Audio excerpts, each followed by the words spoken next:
Yeah, I know.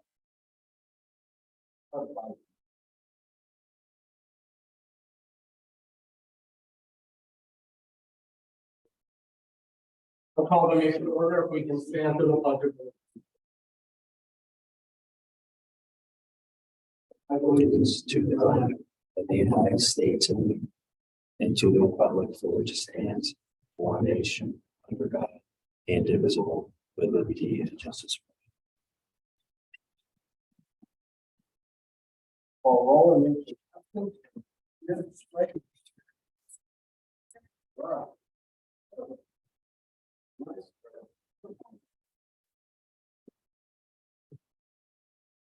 Before we move on to public comment, I just want to take a moment. This past week, our community lost a giant in Teresa Bass. If you look at East Linden Street now, not only the look of that community, but the feel of that community, it is so much different now. And that resonates not only in that area, but community-wide.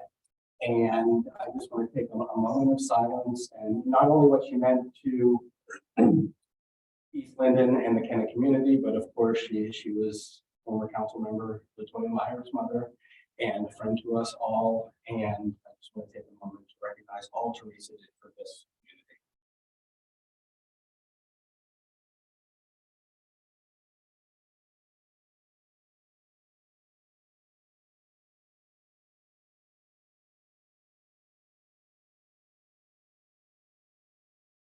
Thank you.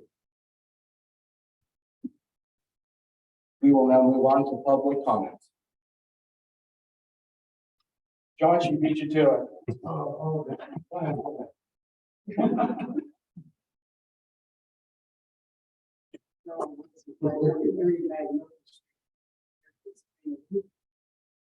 Well, it's the end of the year, so it's important that we get it in, no matter if you're ignored or not. We have to grease traps. Last time I was here, somebody said we don't wear grease traps. That's a bunch of bull. The Board of Health will tell them restaurants wear grease traps. That's one of the things they regulate. Every restaurant, that's one of the most important things about a restaurant. They don't know where their grease trap is, you should put them out of business. I don't think so. Quite a few camera staff. I wouldn't let change. Absenteeism on the board. There's a rule about how many leaders you can live. You better read it. You're not allowed to have excessive absences to improve your community. We've witnessed that rate this last 12 months. Candy funds. This doesn't get directly, you don't manage that. I know a lot of that. But what I have learned has really been disheartening. I think it's even disgraceful that the Hadley Fund is being used now as a grant operated initiative instead of the endowment that it was meant to be.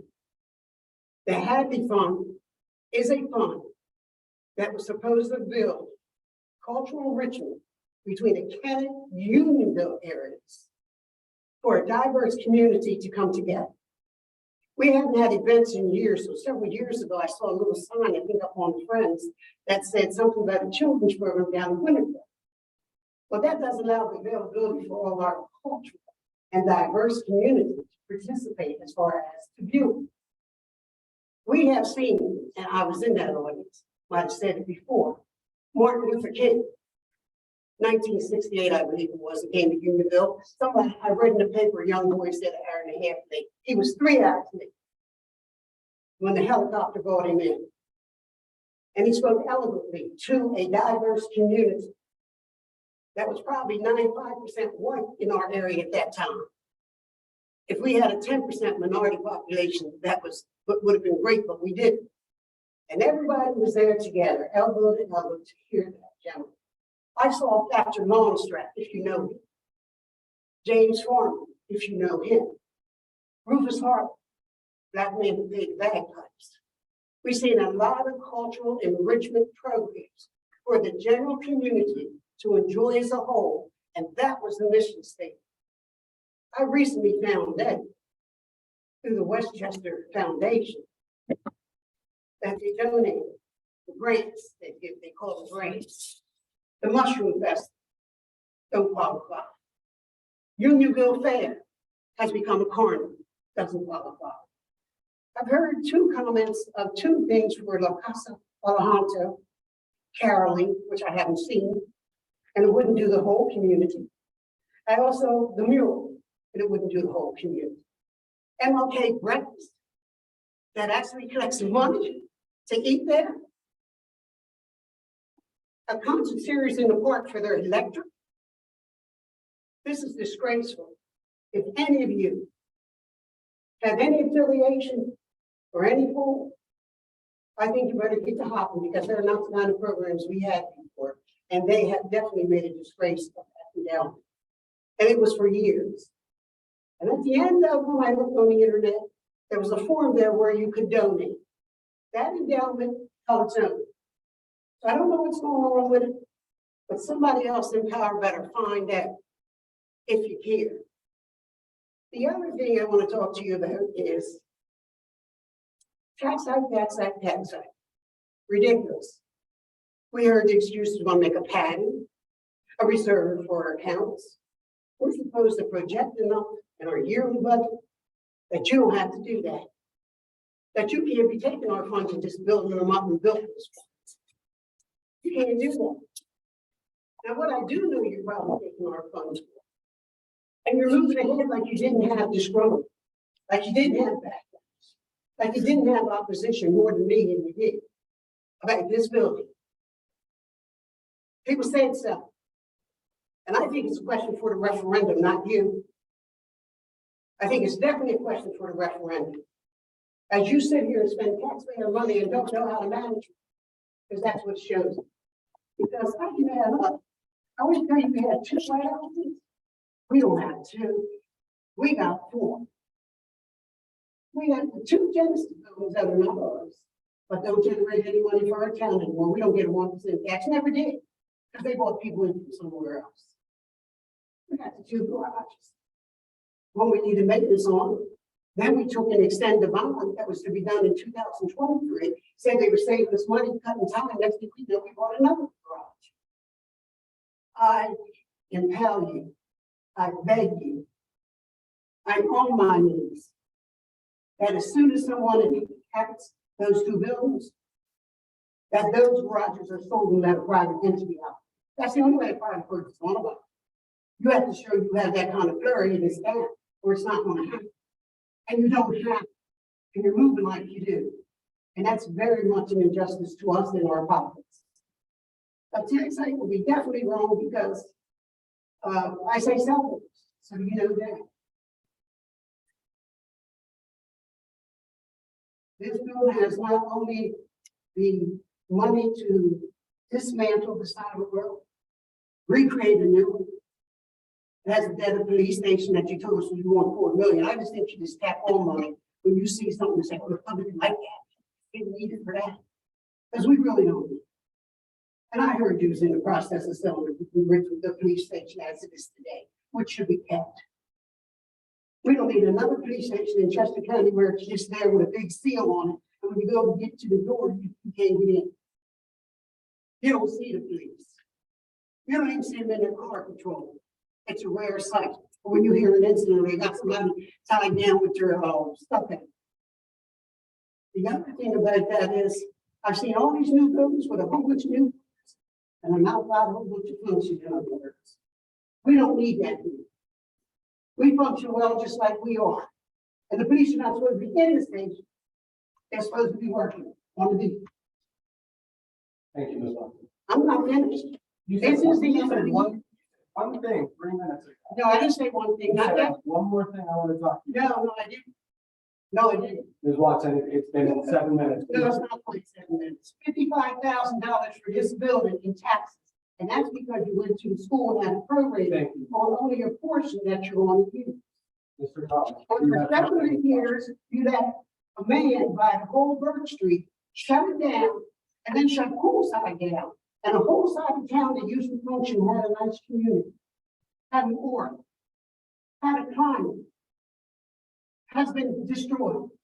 We know they're buying Walnut Street now. We know all about that. Thank So I'm you. telling you, you don't want to shut people down. You don't want to hear the voice of people. I hear it every. No, you don't hear the voice of people because you wouldn't be selling it to people. Thank you. You wouldn't have bought this building for $13 million. We can't afford. Is there any We other have no public? extra college are you willing to pay for it? Ask them, because between these people here, there's been 3 people making the decisions. Thank you, Ms. White. And you're making them personally. You don't even have a group of people. Is there any other public? Comment? Remember that. Liars and cheaters. That's right. You got the energy. Ms. Watson, please. Not bumping anybody. Strange day. I come down to pay a bill today. Building says closed. There's a gentleman looking to get in. I open the door, I put the open sign on, walk in the door. There's nobody downstairs. Amen. I come upstairs and pay the bill. I knew one person upstairs. I recognized one person.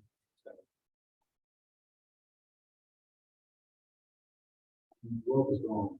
And I come in at night, and I changed the sign from closed to open.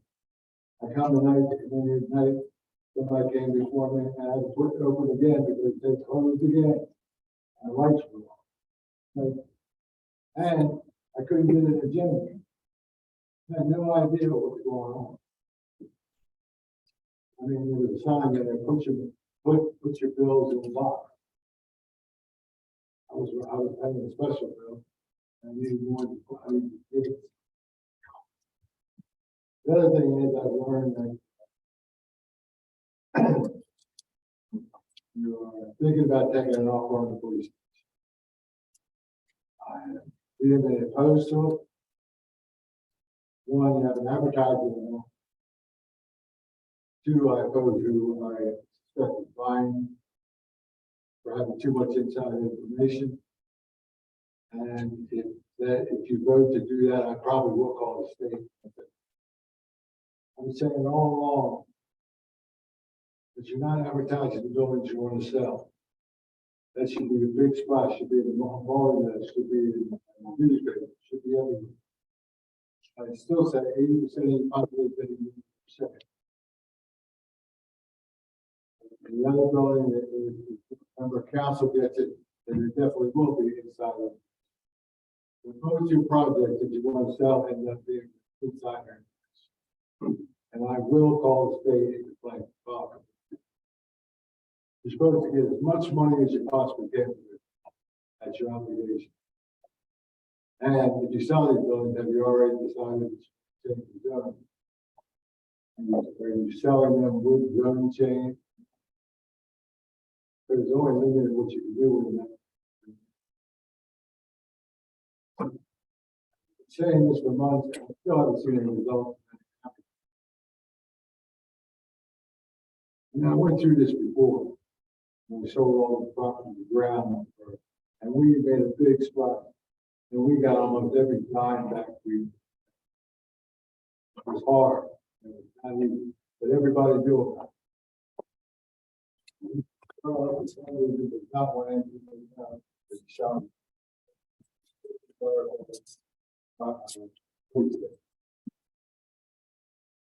I mean, people buying, the people close to the situation that I'm gonna have. And it's a state of that. And that didn't sell it. Advertising, no. And, you know, it's funny, the people that look at my know don't want to go, but did belong. That's not fair to the citizens of this park. They want to competitively bid on it, and open bids process, fine. This stuff where you put it back when you decide something. And I know I've threatened it before, but if you do this, and I'm not satisfied, I will file a complaint to the state about the Attorney General. Any other public comment? I want to start off with something. Well, the residents of the properties back up to Guide Alley are very pleased with the job that y'all did. They've been waiting for that Some of them 30, 40 years. Some have a roadway construction. And I'm sure there's other outlets that are as bad, if not worse condition. That said, I've tried to warn you people in the past. Some of you have been here. Some of you have not been. You have to watch what you're doing. You go to most municipalities, when they go to sell this piece of property, they let the citizens decide, or purchase it. And let the citizens decide what it's going to do. Because it's our money, not yours. It's our money that we pay in taxes. It's kind of dry right there. Some of these other things I haven't, again, I've been looking for the agenda for the last 3 days. Hasn't appeared anywhere. I don't know which one. If anything. But there are times when you're going to try and purchase something and let the citizens decide whether it's going to be a good deal or not. Advertise that you're going to sell a piece of property and let the citizens decide, because it's not your collective property. The property of 7,200 people that live in this town. Not yours to do with as you please. And if Mr. Thomas finds out what he thinks he might find out, I'll jump on that bandwagon. I've seen it happen. I've seen the results. You won't like it. Thank you, Mr. Edwards.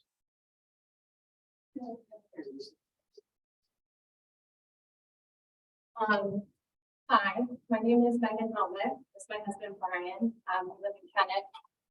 We have a. Can you provide your address Oh, for the I'm record, sorry. please? We're at 421 Brentford Road. Is that So in the borough? it's just outside the borough. So I think you're the potential owners of one of the, at that time, why don't I give you a chance to speak? Because the public comment is the time for just citizens of the borough and current taxpayers of the borough. So at that time. That's not a problem. Thank you. Yeah. Sheila, did I see that? My property is in the open expression. Go ahead. I'm Sheila David, I represent the area park authority. I've never said to, I think that as the kind of area park association, and personally, area park authority. Yeah, Thank you. and I'm from the registered, for any example. Thank you. Any other public comment?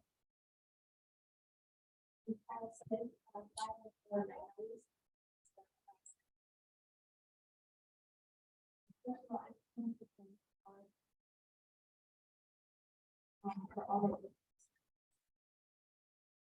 So a little bit of that.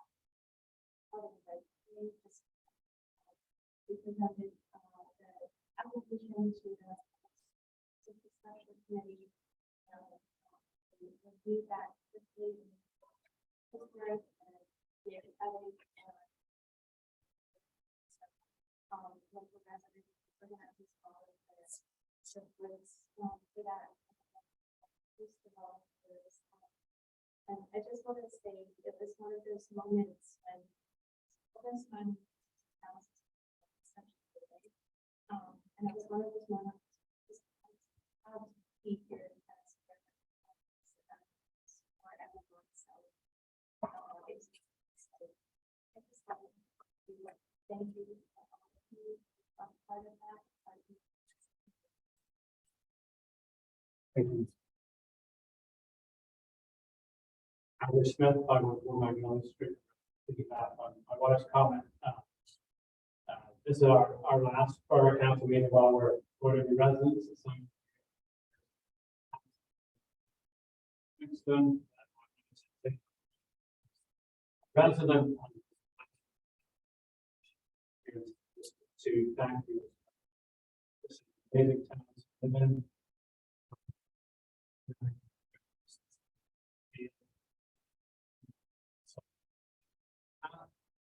both work. Anytime at the church, we call them on the face that.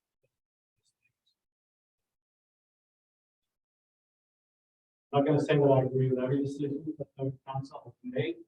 One thing I do know is that you all do this out of a love for this town, a desire to serve this community. I think that's anytime I come to these meetings, I'm disappointed by the negativity of the time. So I just want to say I'm very thankful for all of you. Thank you, Pastor Smith. Because you got Any other public comment, please? Yeah, well, the negativity. Any other public comment? There being none, we'll move on to the reports. I do not have a report at this time. I will move just to the personnel committee. No, I won't go to committees. Borough manager. Sure.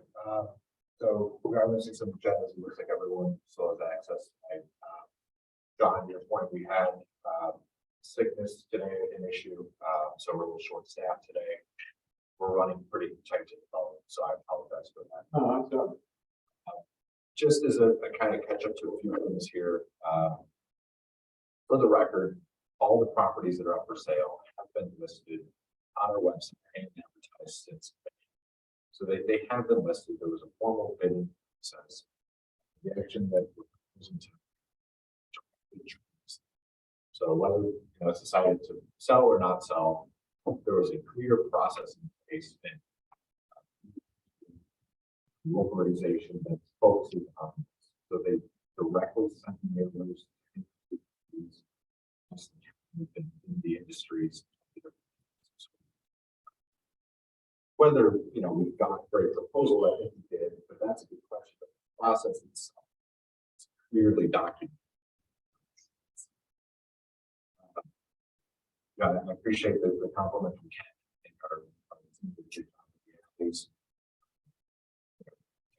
That's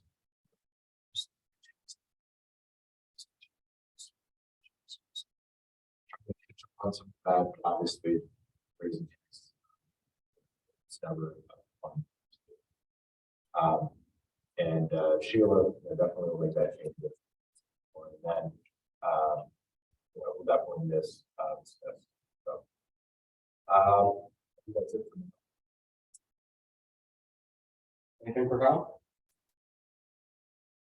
Mr. Crotty, anything from the solicitors? I think I'm flag and talk, or speak on a lot of items tonight, so nothing other than those. All right, thank you. Chief. Hi, good evening. So I did submit an electronic report as typical for the month. A couple things I wanted to just highlight off of, to give a little background information on some of the things that we are involved with as far as our community policing, our engagement, our leadership.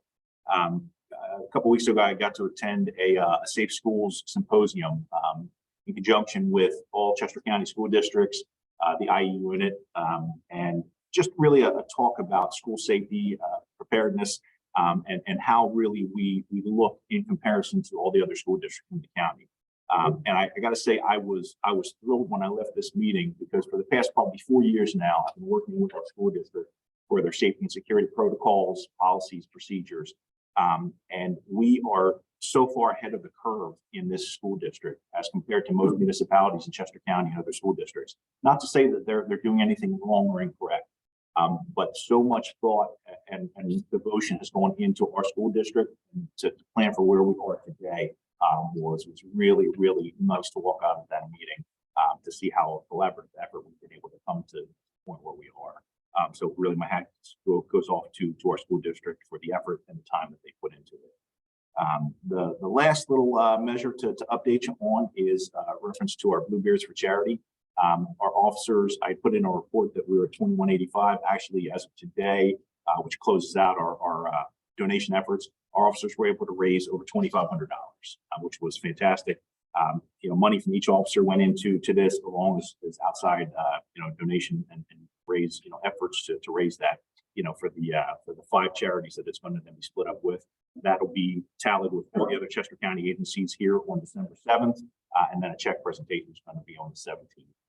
So really, really incredible work, from the police department and the officers individually. That's all I have. Any questions? I'd be happy to answer anything about the report that was submitted to you. Any questions? For you? Thank you, sir. Fire company, see anyone from the fire company, I know this. Committees, personnel committee did not meet this month, but we did review the previous month, the finance director job description, which will be in the agenda tonight, and we're still updating the person. Finance. Finance did meet. Main topics of discussion were certainly the 2023 draft budget. Following up on the capital improvement plan, the impact on that, and based on the actual numbers that came in, we'll talk about tonight. And we also discussed, which we'll talk about tonight, the reallocation of funds to balance up the budget for year end based on actual the original budget, what changed the overall in good shape when it comes to that. And we also learned that the garage improvement, the original budget about over $400,000 actually came in at about $280,000, about $120,000 under spent on that. Other thank you, Mr. President. Thank you. Human relations. Human relations met on Wednesday, November 16th. With the ordinance having passed at the last meeting, there's been a invited the first of a couple of private weekends. And something.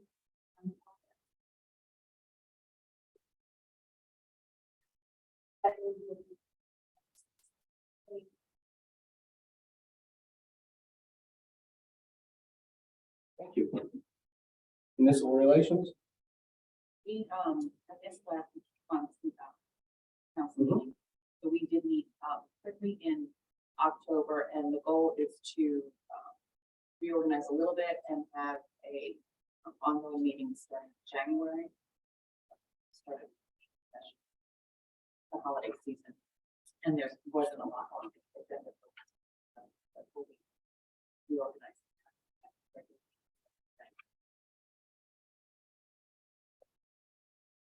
Safety. We looked at 3 special event applications which are on the agenda tonight. The first is Informal Town, which is slated for this Friday. It is the same application as last year's. So there's no additional changes. There were no recommendations. The recommendation of the committee was to approve it, but no changes to the application.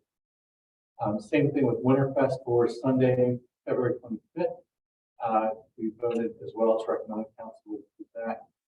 And for the second annual Kennett Arts Festival, their same application as this current year, except moved up a weekend, and we did recommend that council do that.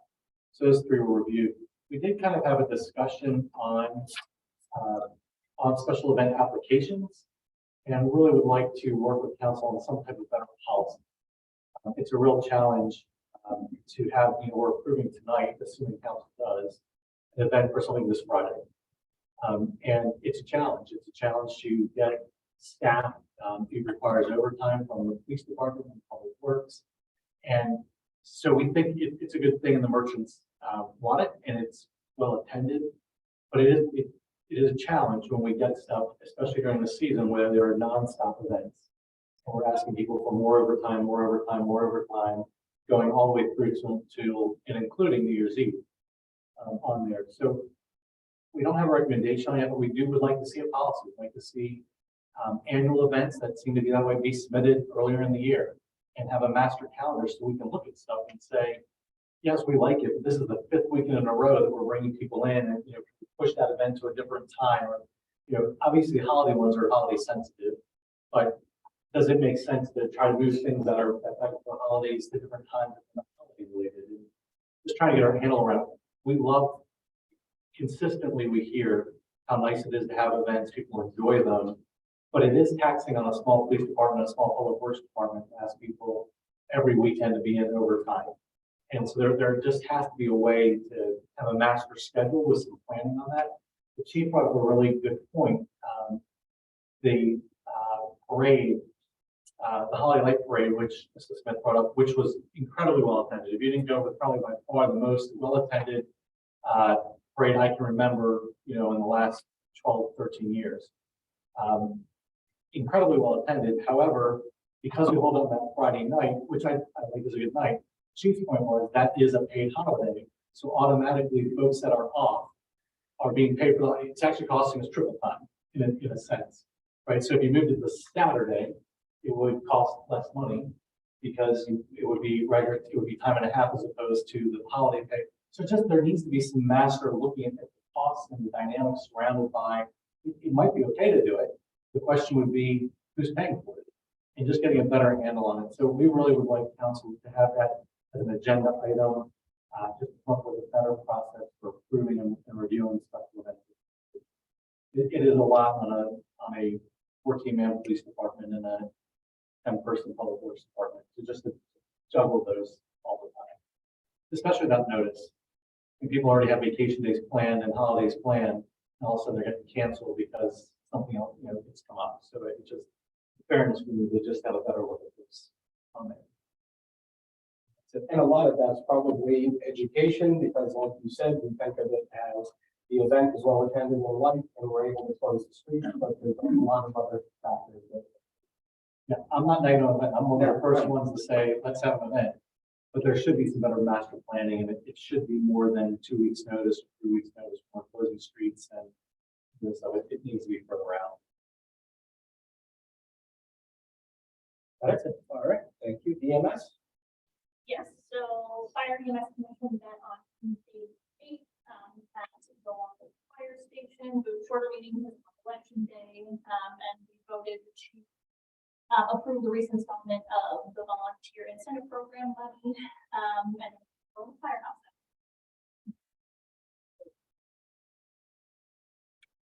Any questions for any of the committee chairs? All right.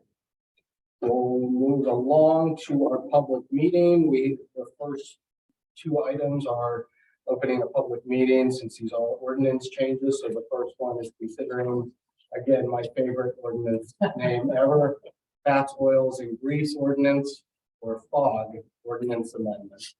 Who's taking this? I think I am. Okay, thanks, Mike. Couple things. One, Can I interrupt you? Yeah. Mr. President, can I make a motion to approve the agenda as submitted? Absolutely. Is there a second?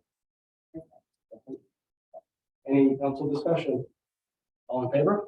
Aye. Thank you, Mr. Norris. so there's a few items now for the FOG ordinance. Number one, they never send the attorneys down to grease trap, so I'm not the one who gets my hands dirty. But what this Who's generally, watching knows where they are, though. It should, if they do. so don't tell me, tell the Oh, I know. Public Works Department, inspecting. But what this does is it modifies our existing FOG ordinance to align it with what the current practices of Public Works are. There's like this hyper complicated schedule of maintenance that's set out in there. It's very rigid and doesn't make sense. So this amends it so that there are periodic inspections. It gives more flexibility for the Public Works Department whenever they need to do inspections or to force grease trap policies against people in the ordinance to kind of align with what they're already doing. We talked about this when Rob was here last month. It's been advertised. It'll be ready for your official consideration. Any questions for this?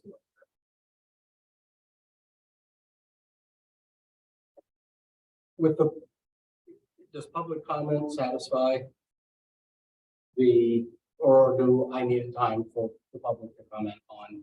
We'll have a period for specific public. items? Yeah, we'll have a period for public comment. We already have one tonight for the specific items, including this. We'll also have it in the next.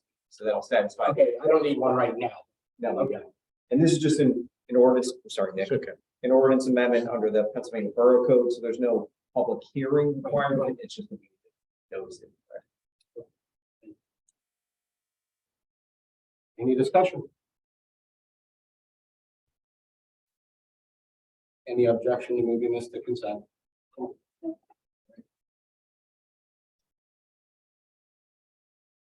We'll move on. So another question for the solicitor. Should we do the ordinance change first? Is there any reason to because we had it switched to have the budget first, then the ordinance, just under, it doesn't matter. Either one doesn't matter. And we'll do the adoption of the 2023 budget. So Nick, is that you or is that Kyle? Sure. So just as background, our last finance director, Lisa, her last day was on Friday. So we're actively advertising for that position. Nick is acting as the interim there. This budget tracks, with minor from last discussed here. So it's for your consideration tonight. So the highlights are significant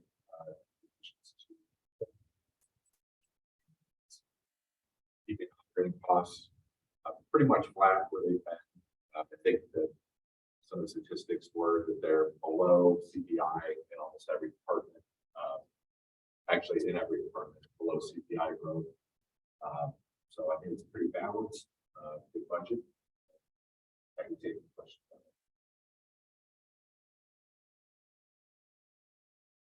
Questions for Kyle? Council discussion. A couple of questions. Nick had answered a bunch of questions I had earlier today, one-on-one. Just so everyone's aware, there's an extra $36,000 revenue line for real estate. As we've gotten closer to the end of the year, when all those numbers start to true up, it's actually an additional $36,000 more than you thought it would be. Kyle, specifically on TMAC, the Transportation Association for Chester County, they asked for $1,000 for the efforts that they put in and our membership in that. Is that in the budget right now? No, it's Okay. Potentially? yeah, it was provided to council. There didn't seem to be significant interest in it. And we greatly reduced contributions to the nonprofits funding last year. Okay. And then there was one other question I had in the budget right now. There's $10,000 for these vehicles to be leased, I believe, as opposed to purchased. So right now, I believe so. That is meant to go towards purchase cost, not a lease. okay, so that's a partial payment in here. Okay, sir. Thank you. I just think better spend. First, thank you. Wholeheartedly agree. Yeah, it is, for what it's worth, it's a tough budget. I mean, it's a very tough budget. Some of us believe that it's finally starting to catch up, not catch up, but starting to catch up to vastly underspending, especially on our capital or infrastructure for years. We have capital plans, capital expenses of roughly $40 million. That's all inclusive. That's everything, sewer plants and all that stuff that are multiple millions of dollars as well. It's a tough budget, it states, but you elected us to try to do what we think is in the best interest of the town, and at least some of us find out how many think it's the right thing to do, despite of the pain that we know it's going to cause to many people. About 25, a little over 25% of the budget is for capital, to really kind of get back into improving roads and streets. And have responsibility. And just to piggyback on that a little, Mr. Norris, it is a tough budget, but this will be my 7th budget, and this is one of the more well thought out, more strategic, and I'm very comfortable that we have a better financial picture going into the year as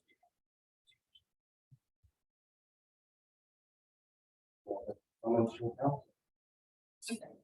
The appreciation for the staff and the finance committee at combing through the budget and bringing it to us in a way that we go to really get our vision of what towards. Thank you. I do want to follow up on the question of TMAC. So does that mean that we would not have membership in TMAC? We're not funding that, or is that an arbitrary number? It's a request for TMAC to support them, since those we've not supported them in the past. They certainly do a fair amount of They do. I found that their reports and their studies and stuff is incredibly valuable. I don't know if there's money in there or something else we shifted. I would not want to in any way alienate team. There's a lot of solid information in there, especially when it comes to any type of shared resources. So I don't know, but I just wanted to throw that out there. That could be a mistake to not fund that if there's something to shift that. Yeah, I think, a balance. Sort of important that's a really important point, but the only pushback is it isn't due funding source. So that was some of the concern there, but understand that's a real, if that's something that wants to be done, we can try to do that. I'm not saying whether it has to or not. I just want to make sure I think they're incredibly valuable for regional transportation information and safety information. There's a lot of value there. If it's never comes on the board, we need that with our resources. I just want to be positive. It's incredibly valuable. So if it's not going to, we're not cutting our nose off this. We get tens of thousands of dollars worth of information back that we could never possibly want to see. Couldn't problem. I know that they work directly with Scoop bus line and have been real integral with signage and working with the community to ridership there. And also, I think they've had events here that we host. So I agree that that partnership is valuable. I think they want to expand that Scoop bus line as well. We have such limited transportation, in public transportation here and how we fund the things that bring that together. I think if we can find it. What about the possibility of, since we're still in December, we have a meeting right now on Wednesday, and we have that excess that was located for 2022 budget, what if we funded out of our 2022 budget? Authorize the payment December, that way it sticks in 2022, and will carry us forward, I assume, through most of next year, and then kind of next December, to the extent you have a further surplus, and make that decision again. It is a good idea, but I would.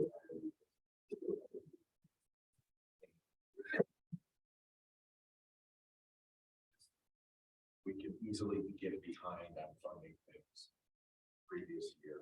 I'd rather just deal with it.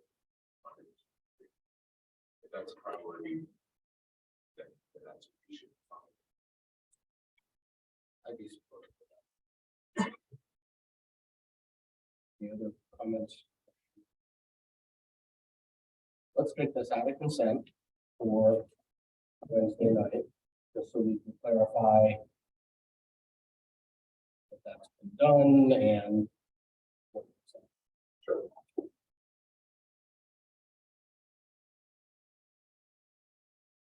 All right, we'll move on to considering the adoption of ordinance establishing the 2022 borough tax. Just follows our previous discussions and works in tandem with the last item. The proposal is to raise correct tax rate by 3.5 mils, taking it from 6.75 to 5, with 1.75 half of that being allocated to tax, separate auditable fund for tax. Sure, going from 6.75 today to 10.25, that's 3.5 mils extra. 1.75 designated to capital projects, capital funding, separate auditable account.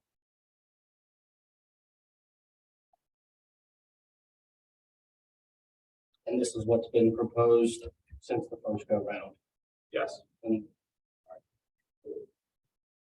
discussion.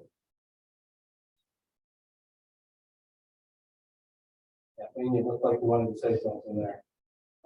The floor is ready for you if you want. Never an easy,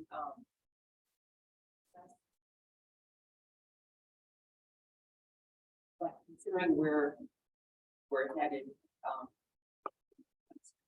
somewhere it's fortunate that for the past couple of years, we haven't even kept up with cost of living increases. So it was a struggle to put this large amount out there. I think it's the minimum that we get away with and keep things functioning as well as they should be and work towards the goals that we've set out.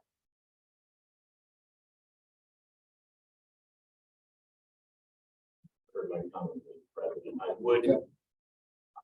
do think we should take it off the consent agenda, only to give anyone else in public who can't be here tonight the opportunity to express an opinion, because if we put this in consent and pass, we can adjust that $1,000.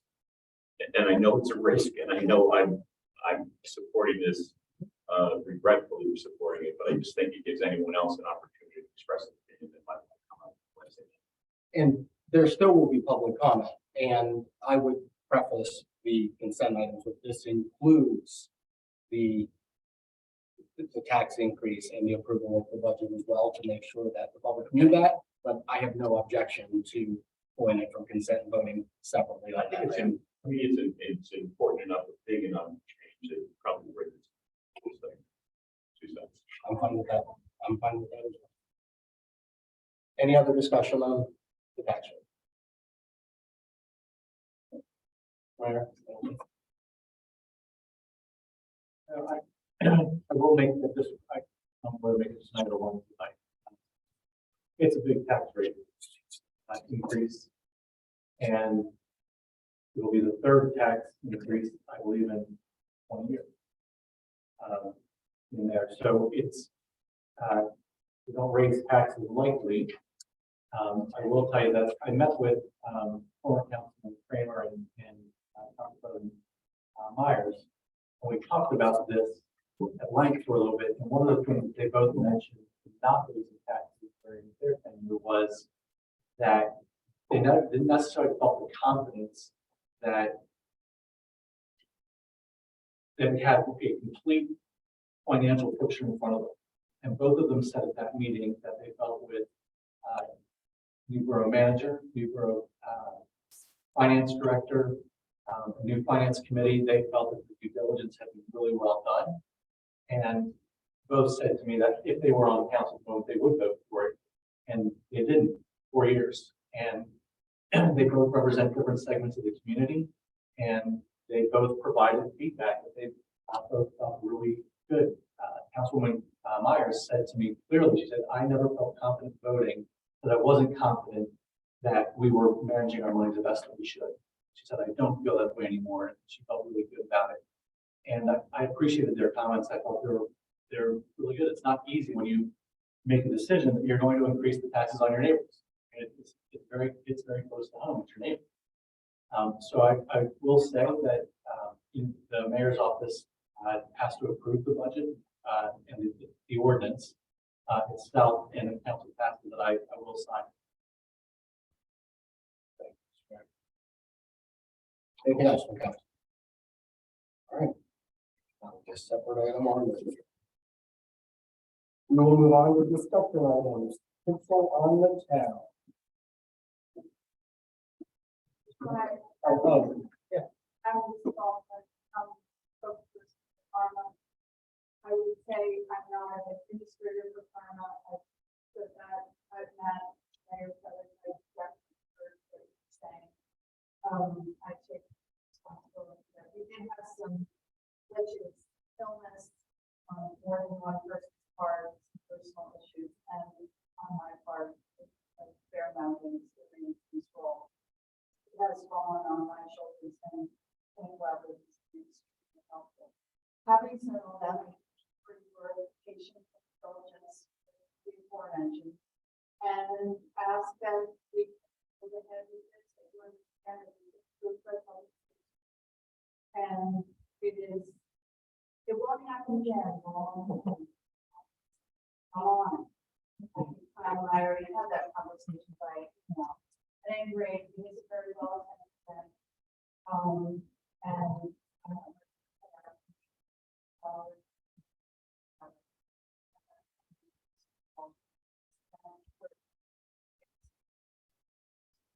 we're very fuzzy on this. here, I've sent out from several merchants that are, have previously not participated. Los Alamos being one of them, I have some jurors on the street, which I'm excited about. I think they are too. They've never been involved in anything with the merchant community on state, in this business. Santa, this clause. Where carolers even on those sticking point, where how at it. At any rate, and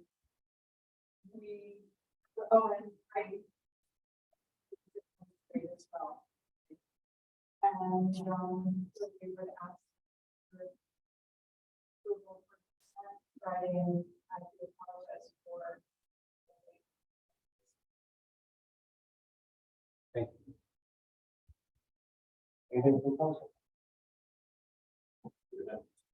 This is a wonderful event, and I have to tell you, town looks beautiful, and I think that this just continues to build on that feeling of town, so. Anything else? Any objection to consent? Okay. And at Winterfest? Celebrated community. Collaborative, and we're best in our second high experiencing fundraising event for that collaborative. Is scheduled here for Saturday, February 25th. And follows all of our previous years.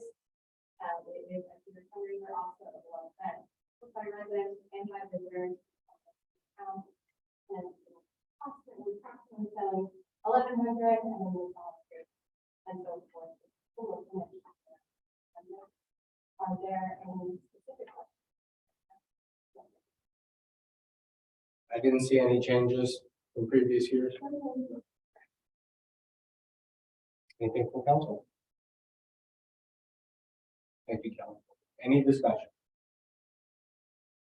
Mr. President, I'll recuse myself, but this fundraiser for Cat Cloud.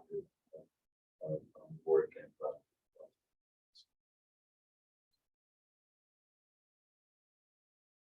So with that said, we will pull this from consent.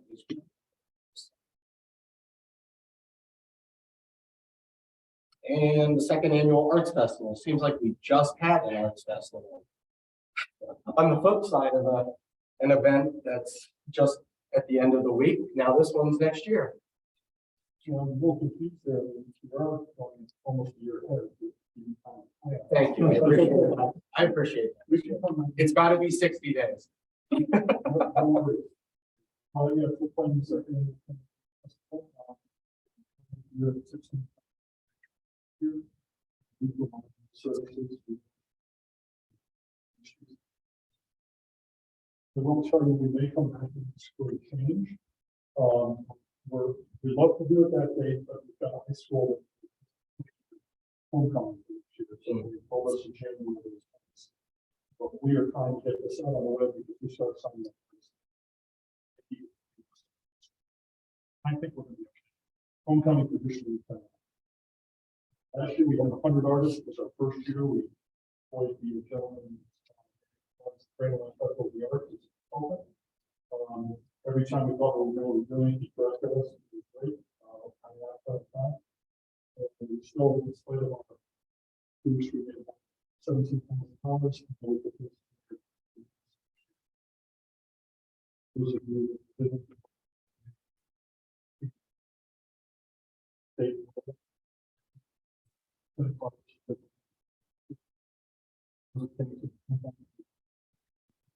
This will come to know. You're shooting for 3 fundraisers a year. Only one that requires growth facilities.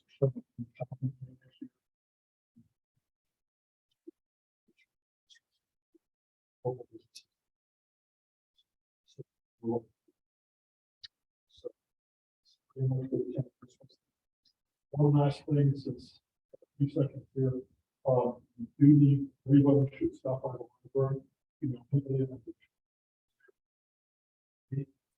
Here's the vision. We just became 3 sponsors to provide 3 books every month. not in Kent Square, not in our service area.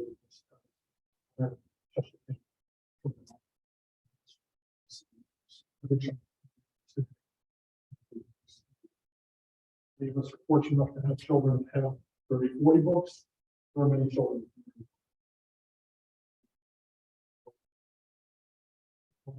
Spanish, English, Spanish version, Spanish and English.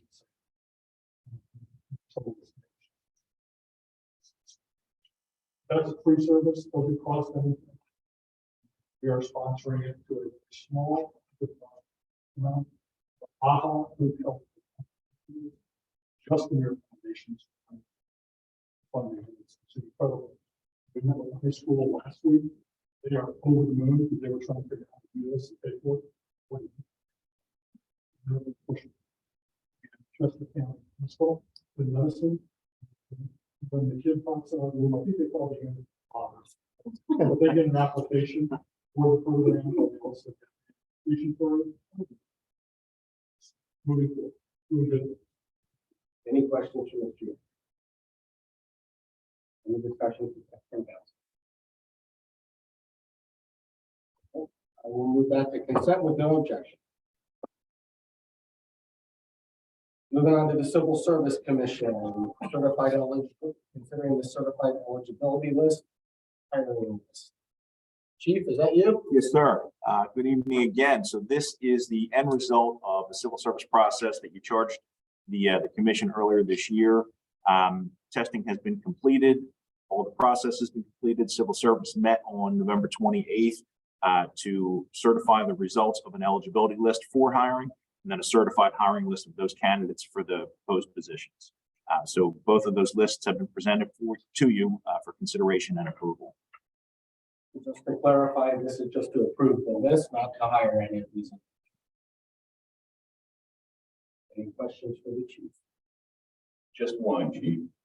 Is there any weighting that goes into hiring or at least strongly considering officers that are bilingual, speak Spanish as well as English? I think right now we only have one officer. Yes, we are down to just a singular officer. So we are a civil service municipality. So the only way that you can be hired full-time in this municipality is to actually go through a civil service testing process, Right. Written examination, physical agility testing, oral examination, and then completion of a positive background.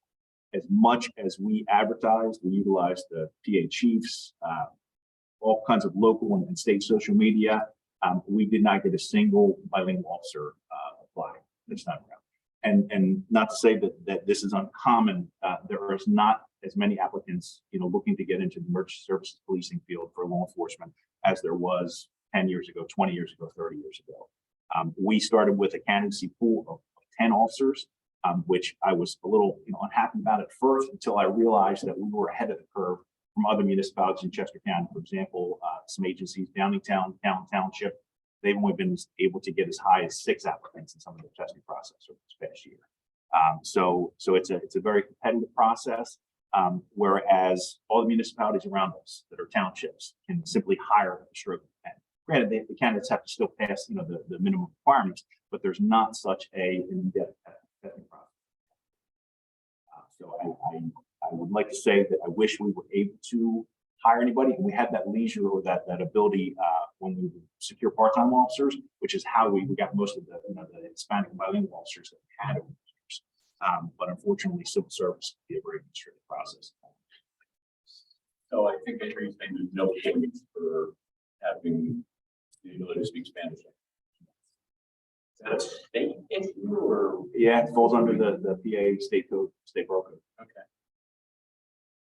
I mean, I don't know if I'm alone in that, but maybe it's something that borough would consider raising to our local representatives.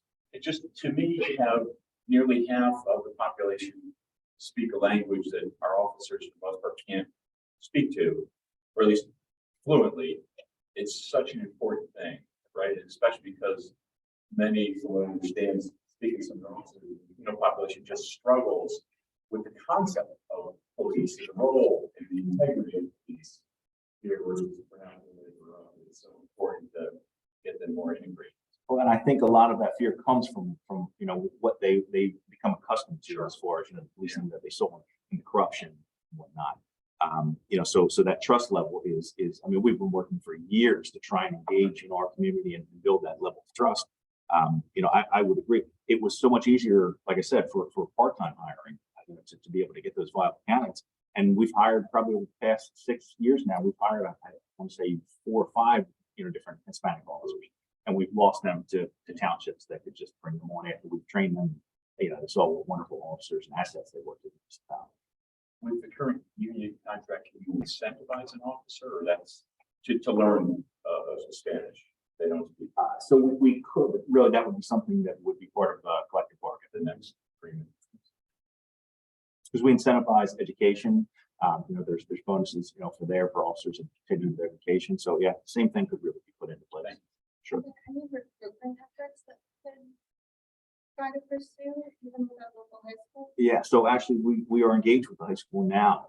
For the past probably 6 months now, I've been a part of a public safety degree program evolution process, and which we're looking to partner with the school district to get this local talent that we have here and get kids at a younger age potentially looking at some of these types of professions as careers as they go through.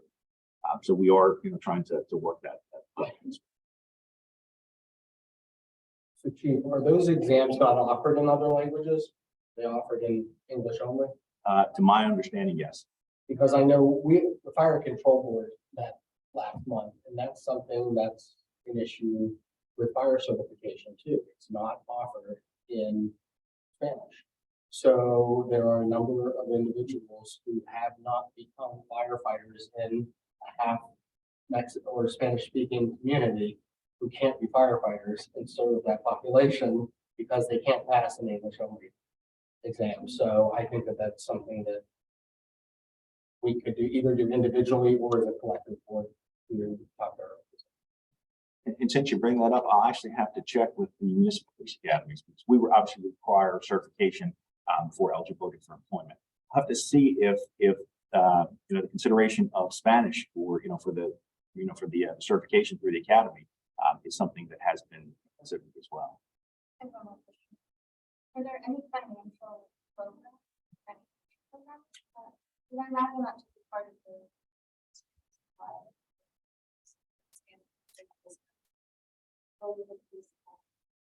So we actually, through the Chester County Chiefs Association, I'm a member of the executive board. Over the past 2 years, we actually started sponsoring scholarships to try and get our minority population into the certification for the police academy. And we actually were able to partner with the Chester County Sheriff's Office, and I believe there was 4 scholarships.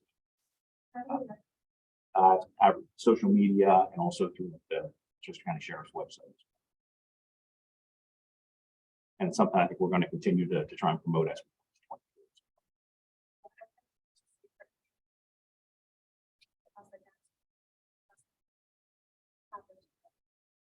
Yeah, Kipasa Square has actually offered to help us get any kind of educational components out, things that we're looking to try and make the community aware about. So they've really stepped up to be a great strategic partner in getting that information out. So it's something we can definitely continue to work with. One of the things we can consider, which is not with the change of eligibility requirements, currently we require applicants to be fully certified, meaning they've gone through the academy and are certified in Act 120, which is what allows them to be a municipal police officer. We could change the requirement and say you don't have to be eligible, and then we could send them to the academy, which would take care of the financial barrier, because we could, in theory, hire a candidate who's they have to pass through civil service anyway. We can remove the requirement of the Act 120 and say we will send our top candidate to this academy and pay for them to go to the academy. So that's an option. To open up your pool of candidates, because your candidate now pool is limited to those who have graduated and have not yet found work. So we could change the written requirement to be, we will send our top candidate whether they're certified or not. So that's an option on there. You're probably paying them for probably 5 months. 6 months currently. 6 months to go to the academy, but it would open up your pool of candidates. Tuition is currently roughly around $6,600. But you would be paying that person for, as an employee for those 6 months as well. We could create a lower salary entry level, right? So we could look at it instead of saying, while you're in the academy, your salary is X. We could put that into the bargaining agreement next time. Right, so an officer candidate level, and then send them to the academy. We wanted to try to open up the eligibility. The challenges there are just, there's not enough applicants. As you say, if you went back 15 years ago, how many people would apply? 60, 70, I mean, depending on, it was drastically crazy. So especially if you want to find somebody homegrown or somebody local, again, they still go through the civil service process, which is the neutral arbor, but we can get them through the civil service process and get them into the first, 1, 2, or 3 slots. We could then send them as an officer. Just going to be a little bit more financial, it's just going to have a piece in it. But we should look at that account for interest before we do the next collective bargaining agreement to create a new entry level position. Let's talk about this at the next first time. And I think that's a great idea to put that on the agenda. Absolutely. My question, I guess, is if we only have one bilingual officer now, what happens if that officer just for me knowledge questions? Sure. So kind of like we were just talking about, we have a lot of relationships in the area that can assist us from time to time. Generally, what we will first go to is what's called language line, and it's a multi language point that will help us get through. I won't say every situation, because there's some different dialects that we've been coming across that even language line isn't capable of working through. So really the collaboration of all the relationships we've built over the years helps us, from time to time as we go through this. Plus we have other assistants, some of our previous officers that are with the Chester County Detectives are bilingual. So they will, help us out from time to time as needed. Where there's a will, there's a way to make sure that we can build that connection. Anything else from council? And again, this is just approving the list, so any objection to moving this consent. Chief, I think I got one more thing for you. Consider resolution for Chester County Emergency Response Commission. Yes, so this is a resolution in front of you this evening, which really ultimately replaces our previous MOU for specialized emergency response policing services.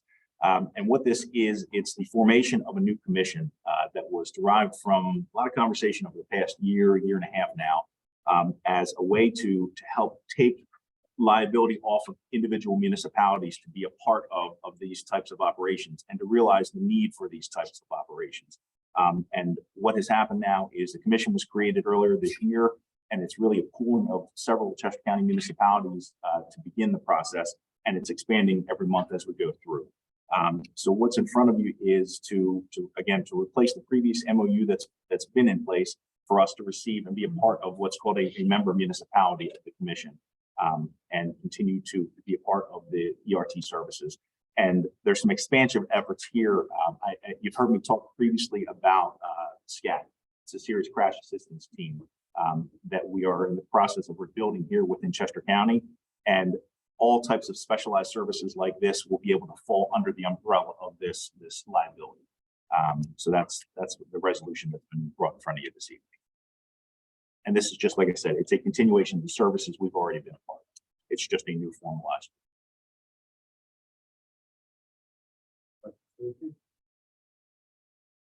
Question?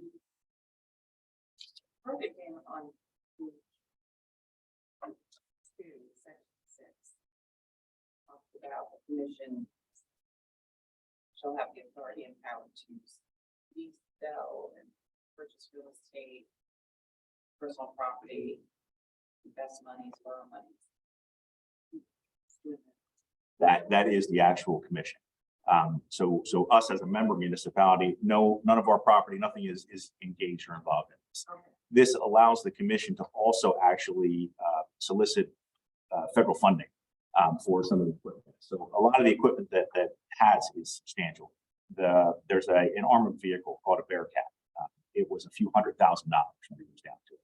All the equipment and everything remains owned by the commission. So there's nothing that that falls under the borough, I'm saying that incorrectly.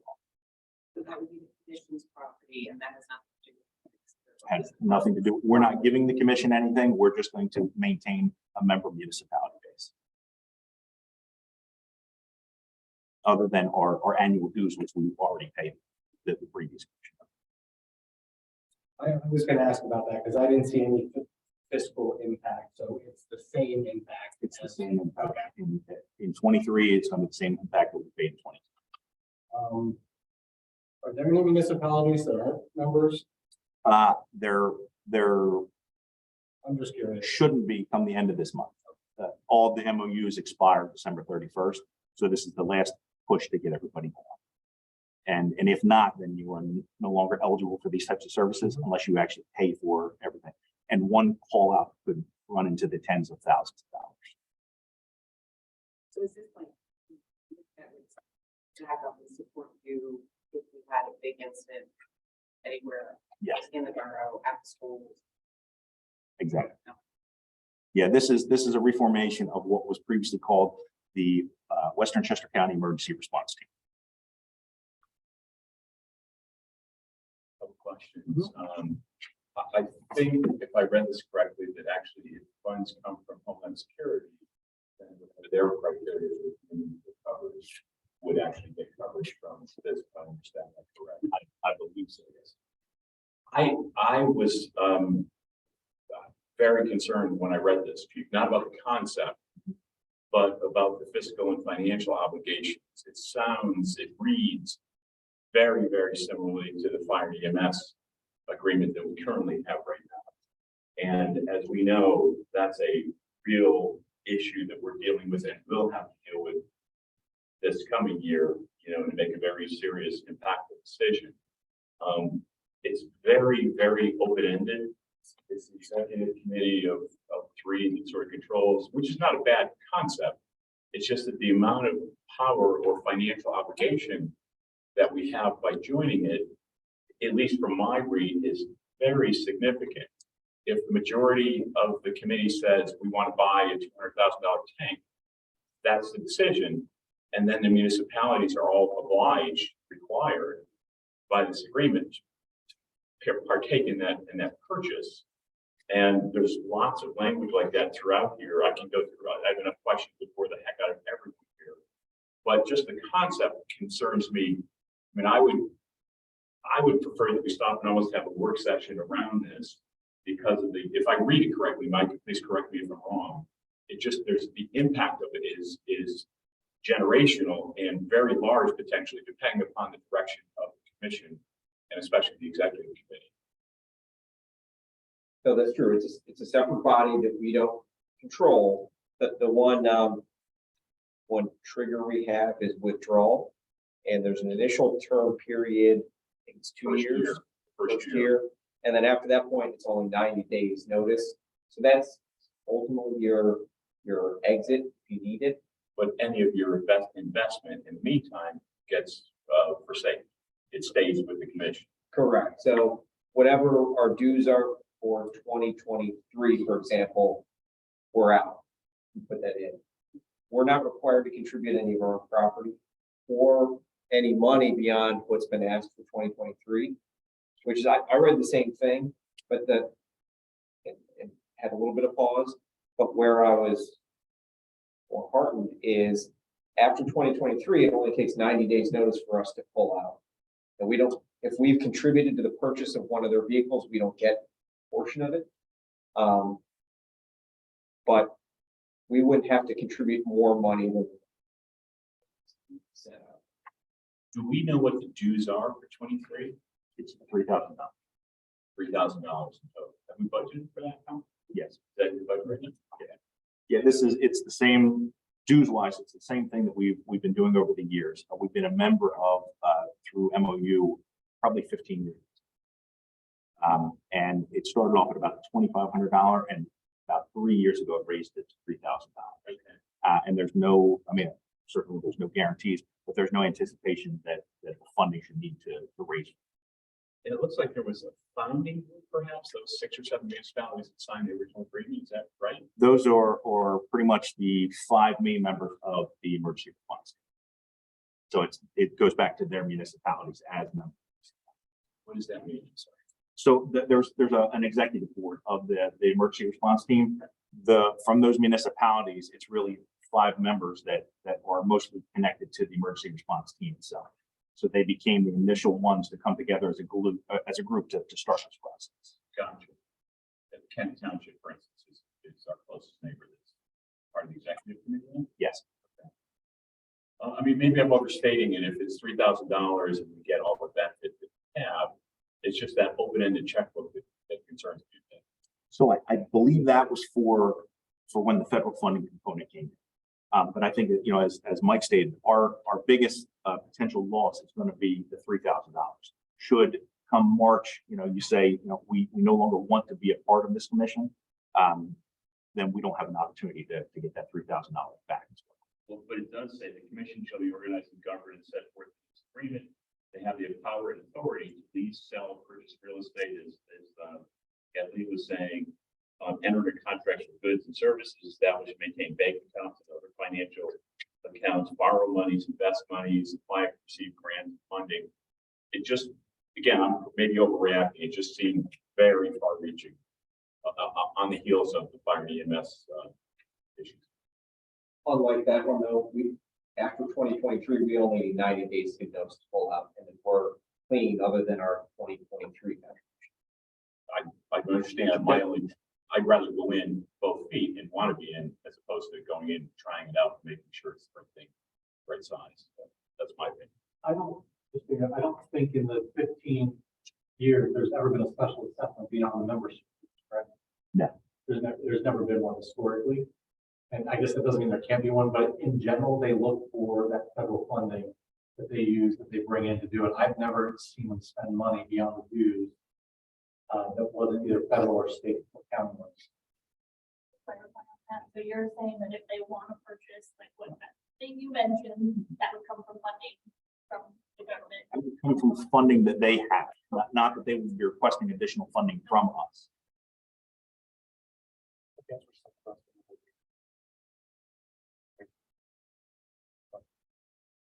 Well, and I think that when you look at, we talked many times about the benefits of regionalization, and this is an example of when it does work. And and I guarantee, yes, are we a little scared because of EMS? This is definitely a little different situation.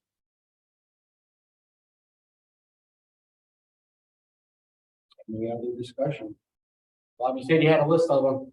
Can I request this not be put on the consent agenda? And perhaps if I can get a hold of you offline, not waste everyone's time. Well, I think I can put you in touch with Andy Ragas from Mike's office that actually was the attorney behind this. If that's okay. I think he can clarify some of these points much better than I certainly can. Okay, thank you. What's that? And make sure we weren't giving away No. our police No, station. you're good. All right, moving to public works. Consider NBF Lennar site well monitoring temporary easement.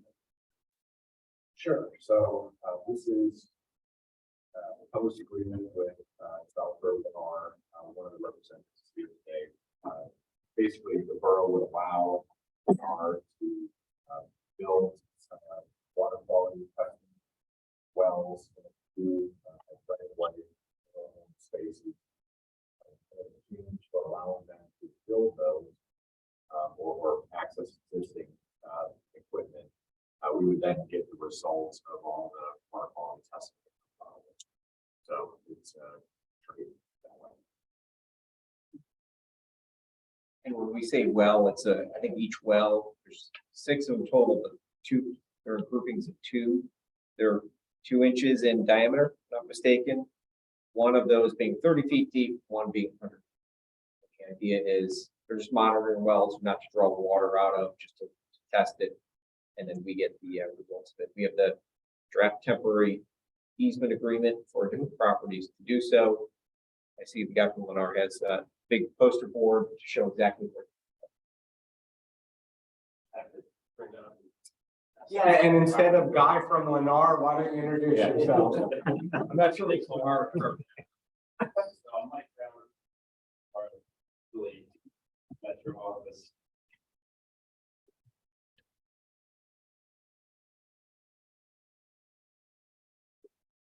Hopefully you already have that. Unfortunately, our plotter ran out of color earlier today, so but this is what you guys will have in front of you. This is an exhibit to that easement agreement, and it just shows, here's the NBF site outlined in red here. Yeah, you know what, like, since we have the map, Yeah. if you wanna. So we've got the Lennar site up here, or NBF site. The black arrow here is showing the flow of groundwater directionally. And it tends to follow grade from the northeast corner to the southeast corner and then off the property. Previously, we had, or the owner had roughly 23 monitoring wells on the NBF property. There were 7 others off property that we have results from over a period of time. The problem is the results from those weren't concurrent. They were sporadic throughout time. So the results were somewhat inconclusive. So what we're asking for is to drill 3 new groupings of wells, as Mike said, 2 in each location. One would be at the northern corner of the ball fields. Another would be just off the edge of the parking lot of the ball fields. And then the last group would be down at the southern corner of the wastewater treatment facility. So we've asked, I think, for a term of 3 years, and they're really what we need for our Act 2 approval from PADEP is 8 consecutive quarters of testing. The reason we asked for a little bit more time than that is because our intent is that after hopefully we gain your approval, we would approach PADEP, which isn't a requirement, but we'd like to have a conversation with them and say, look, this is what are the environmental consultants are advising us to do. In terms of locations, we'd like to get a buy-in from them so we don't go through 2 years of testing, turn in results, and they go, hey, here's the nice, stop another one over here. So the reason that we're considering these locations is because, as I mentioned, the groundwater is traveling in this direction.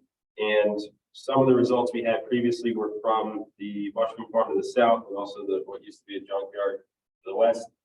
We no longer have access to those properties.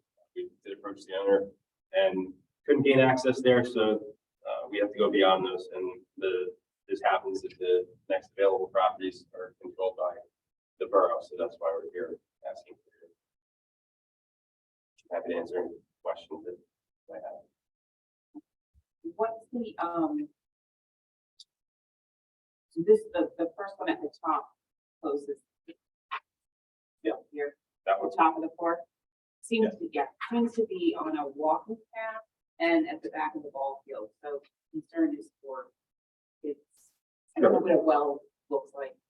Right, and so one of the things we stipulated in there is that particular one, it's going to be off the walking path, it would be in a grass area between the walking path and the ball fields, but that would be a flush mount well, so we would pour a small area of concrete, roughly 2 by 2 around it, and would have a cap speed flush to the ground, so nobody would trip on it, fall on it, that type of thing. And then once we're done with this, we would decommission those wells, remove that concrete, put it back to the state it's in. I assume that the one marked in the parking lot here is also planning to be a flush mount. So that one wouldn't be, but, and this is really unfortunately because of the way that we kind of zoomed out on this to show everything. We didn't want to show that well was over the property line. So in reality, that's going to be right off the edge of the stone, stone parking pad. So, But it will in reality be on the correct side of the property. yes. Just here with the. Yeah, and we walked this through with Mike Ellis a couple weeks ago. We talked about all the different locations that we were proposing. We actually did some other ones that aren't on here. They have represented there. Well, and this is what we came up with his report. You mentioned that you requested access to other wells, but didn't get them. Are these 3 well pairings the only 3 wells you'll essentially have access to? Along with the ones that are currently on site. the NBS site. So these are the only 3 off-site wells. Correct. Okay. Is this being done at DEP's request, or are you proposing it to them and saying it's just acceptable? Little both. So part of the Act 2 approval process is we need to categorize any groundwater contamination. So previous testing was done, eventually it was inconclusive. So there was direction that we need to get more testing done. It's consistent. Certain timeframe and turn those results into them. It's not required that we go back to them and get their approval of locations. But I do want to have a unofficial conversation with them and get a buy-in from them, at least verbally, so that we don't miss it. To your historical knowledge of the site, are these 3 wells the furthest down gradient from the site? Yes. There aren't any further down gradient wells that exist or existed? No, there are a couple other wells that we found when we were walking out there. I believe those to be on the Mortuary Farms property. They're right at the corner of the wastewater treatment facility. There's a little creek that runs through there. We did find 2 existing wells there when we were out walking around, but we couldn't verify who owned those. And we figured that it wasn't worth the time to go explore those, not understanding what the depths are and all that type of thing and access. So the location wasn't actually ideal for us either. So I did talk to Chester County previously, trying to understand if there were other existing wells out there on their records, which I think only went back to 1985. They said that there weren't any other wells in that area. There is one further south on the edge of the borough, but that's not it's not a drinking water well. I mean, they confirmed everybody in that area. And I assume that Geotechnology Associates is your subcontractor. They are. So they're the ones who would be doing the sampling and supervising the work for us. But yeah, they have a well to go out and actually do the ins.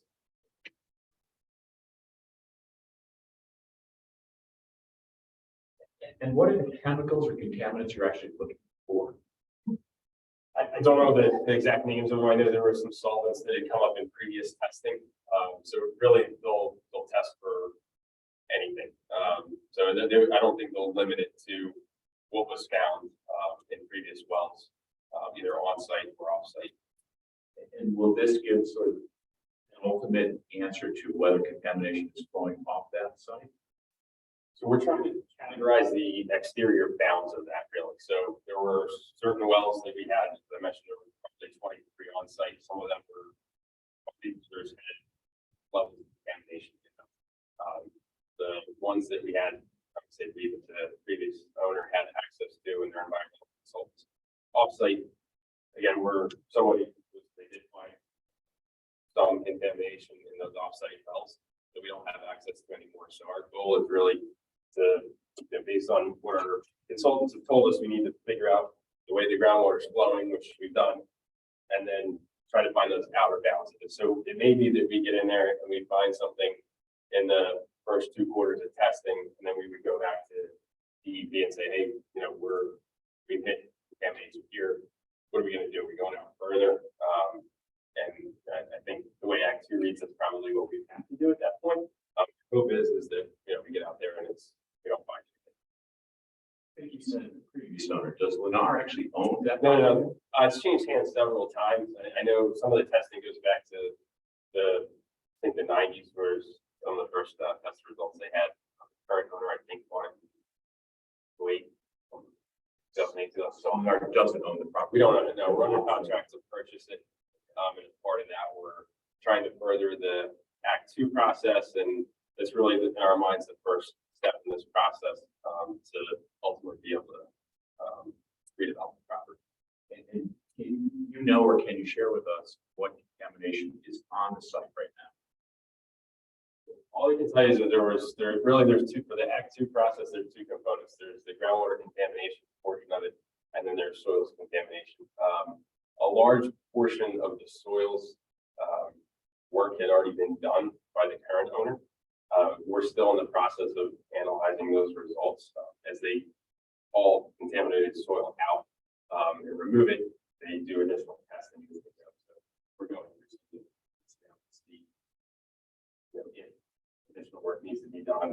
much, and that's one of the things that we're trying to want.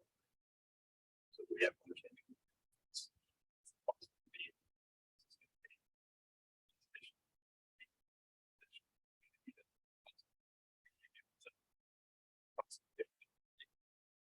In this agreement,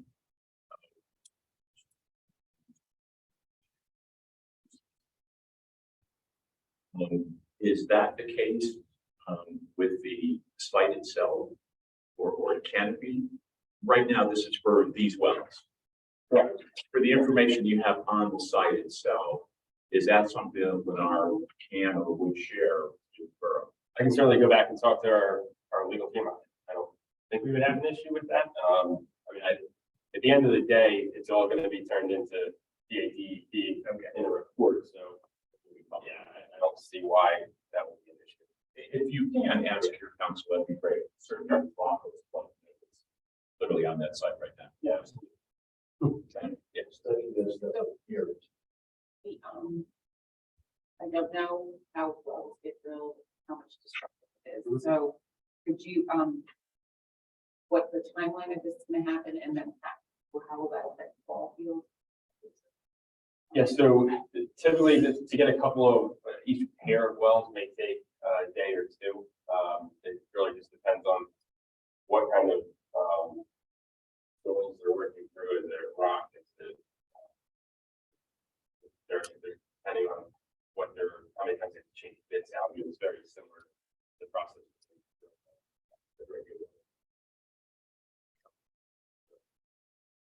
There's different rigs that they can bring in to do this, but yeah, typically they'll drill the well, they'll case it to a point, and then cap it. So it should be two different, I don't know when it's. And nor do we, so, that's the mention we asked for, I think 36 months in the agreement. That's because we want to try to get a buy AEE before we actually start doing work.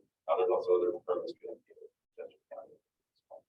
So I guess I'm trying to find out. If it's gonna, I don't have kids who play ball, so I don't know the schedule, but, Yeah, I would say, I do we mean, work around the kids' ball schedule? yeah, I mean, we want to make sure that we're not hitting anybody when we're out there, and, ideally. This is days the most.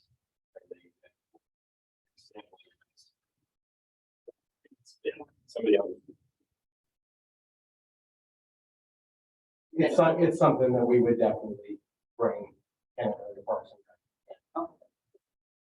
Yeah, I mean, we want to partner with you guys and definitely hope to start up creating issues at the beginning of this.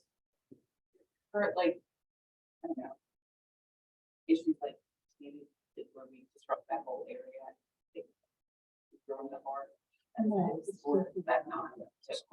Speaking from experience, having like this, it's the final product will be a 2x2 flush mount concrete pad, and it can be done depending on how the soils, how receptive the soils are. These three fields can be done in a day and a half.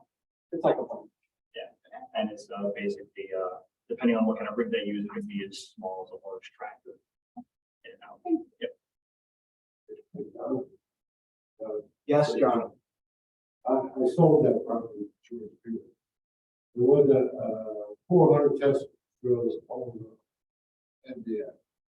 You have that copy of that somewhere. So everybody there should get a copy of that. Mostly have PCP. And they're going with some other stuff. The 400 test drills. I would recommend that they put one by where in Cannon Township where the tunnel is going. Because that's at the end of the property where, that's at the west end of the property where the tunnel is walking tunnels, but that's where most of the PCP is. So that's right where this north well is. But if they get it down to the west, I would put the test hole right where that word is finding the way. Because it's going under the railroad.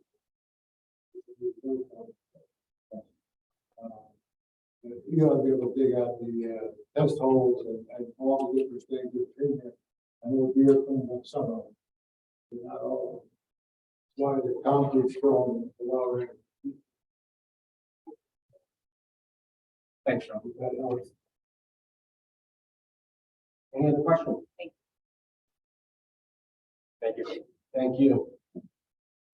Council discussion. Anything?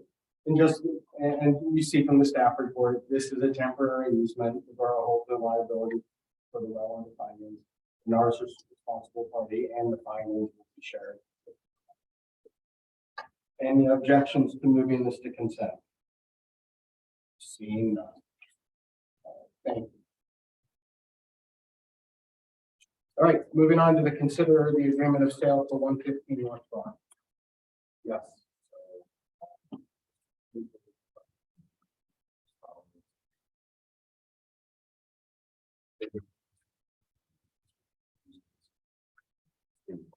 So negotiated a bid, the offer is station with a period with cost for the first 12 months.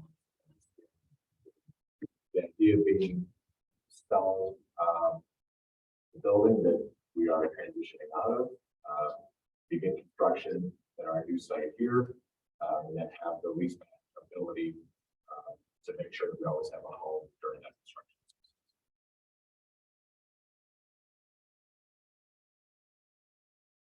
Questions from council?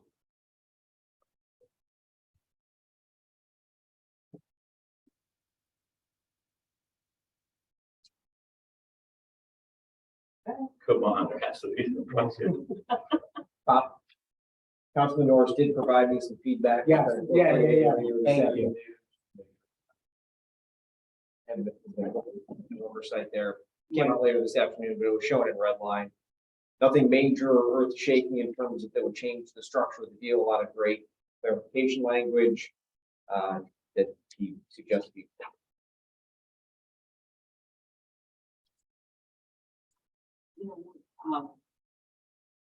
Harry, I'm assuming there would need to be some zoning changes for use on that property. Those pieces, those parcels. I'm sorry, I have a. Is this for both parcels? This is one Police station. Yeah, I think they would need to. I'm not sure that they need to seek zoning relief. I think that was what was contemplated. That's not incorporated into the agreement. Yeah, because that would be considered contract zoning. That would be something separately council would take up as to whether to, if they go before the zoning hearing board, for example, whether council wants to support that effort, object to that effort, or anything. Not as part of this.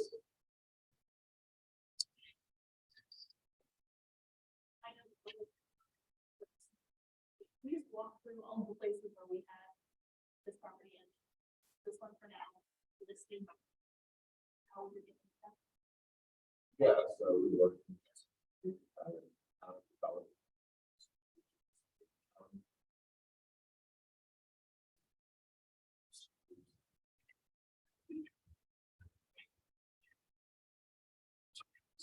House.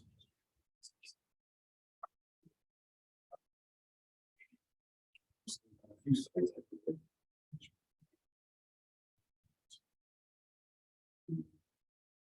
to be in the business in the area. This site excited to go.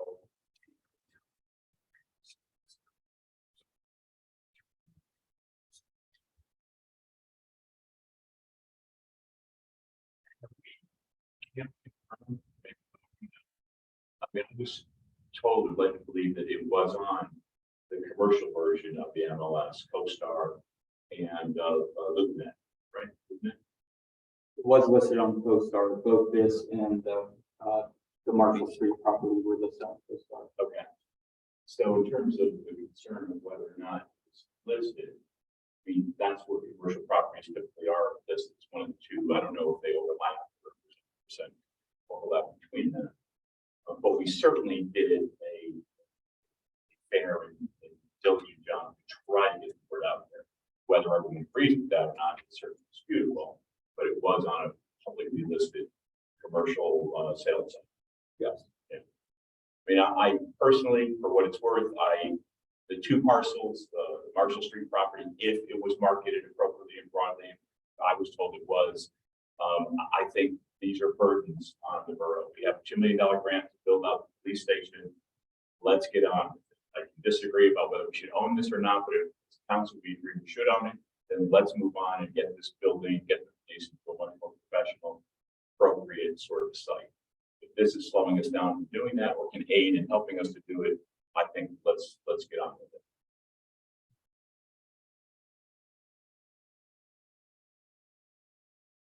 I tend to agree with Mr. Norris, and he said it much more eloquently. Any other discussion from council? I guess that just, the concern being that, it doesn't sound like it was publicly known in the usual ways that they were available for, sale. So have we marketed the ultimate, to make sure that we have multiple interests and the best possible. And that seems to be. I mean, I would have to agree with Kevin. Trying to get as much money for them as we possibly can. Was it out there? The broker, I'm not really a guru with those. As to, was it available for anybody in town? Whatever it may be. Yeah, I mean, it's tough to speak to what is or isn't adopt, right? But Chester County Economic Development Council has done these. They serve as the public broker. The desire was to avoid any potential conflicts of interest for public entities. They specialize in older buildings. So I think the process was solid, but it's certainly fair to question that each other.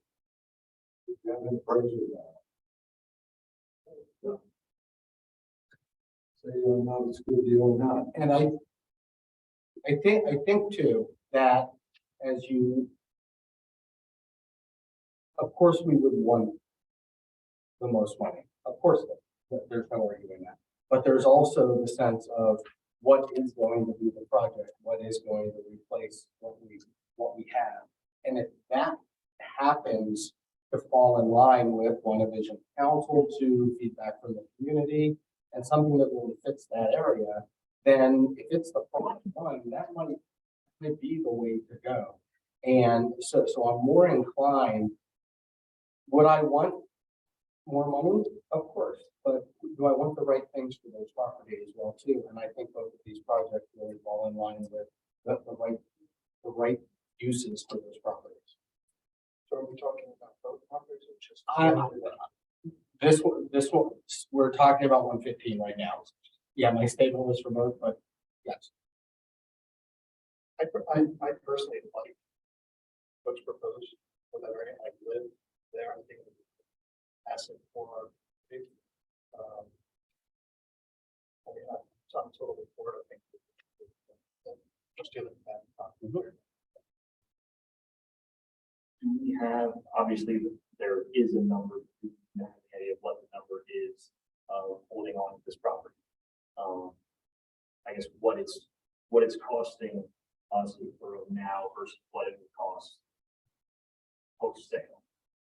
I guess my point might be more towards the other property, just sitting vacant, but just the cost to us of it just being there. You know what I mean? So, I guess Maintenance of an empty building. yeah, just talking about that. Right. Yeah, I really, maybe not exactly directly applicable to this one. Yeah, we'll stay on 115 for now. I think you have both maintenance of that building facility plus, maintenance and carrying costs for it, plus the lost tax revenue that would otherwise come from the proposal being developed in the, private entity.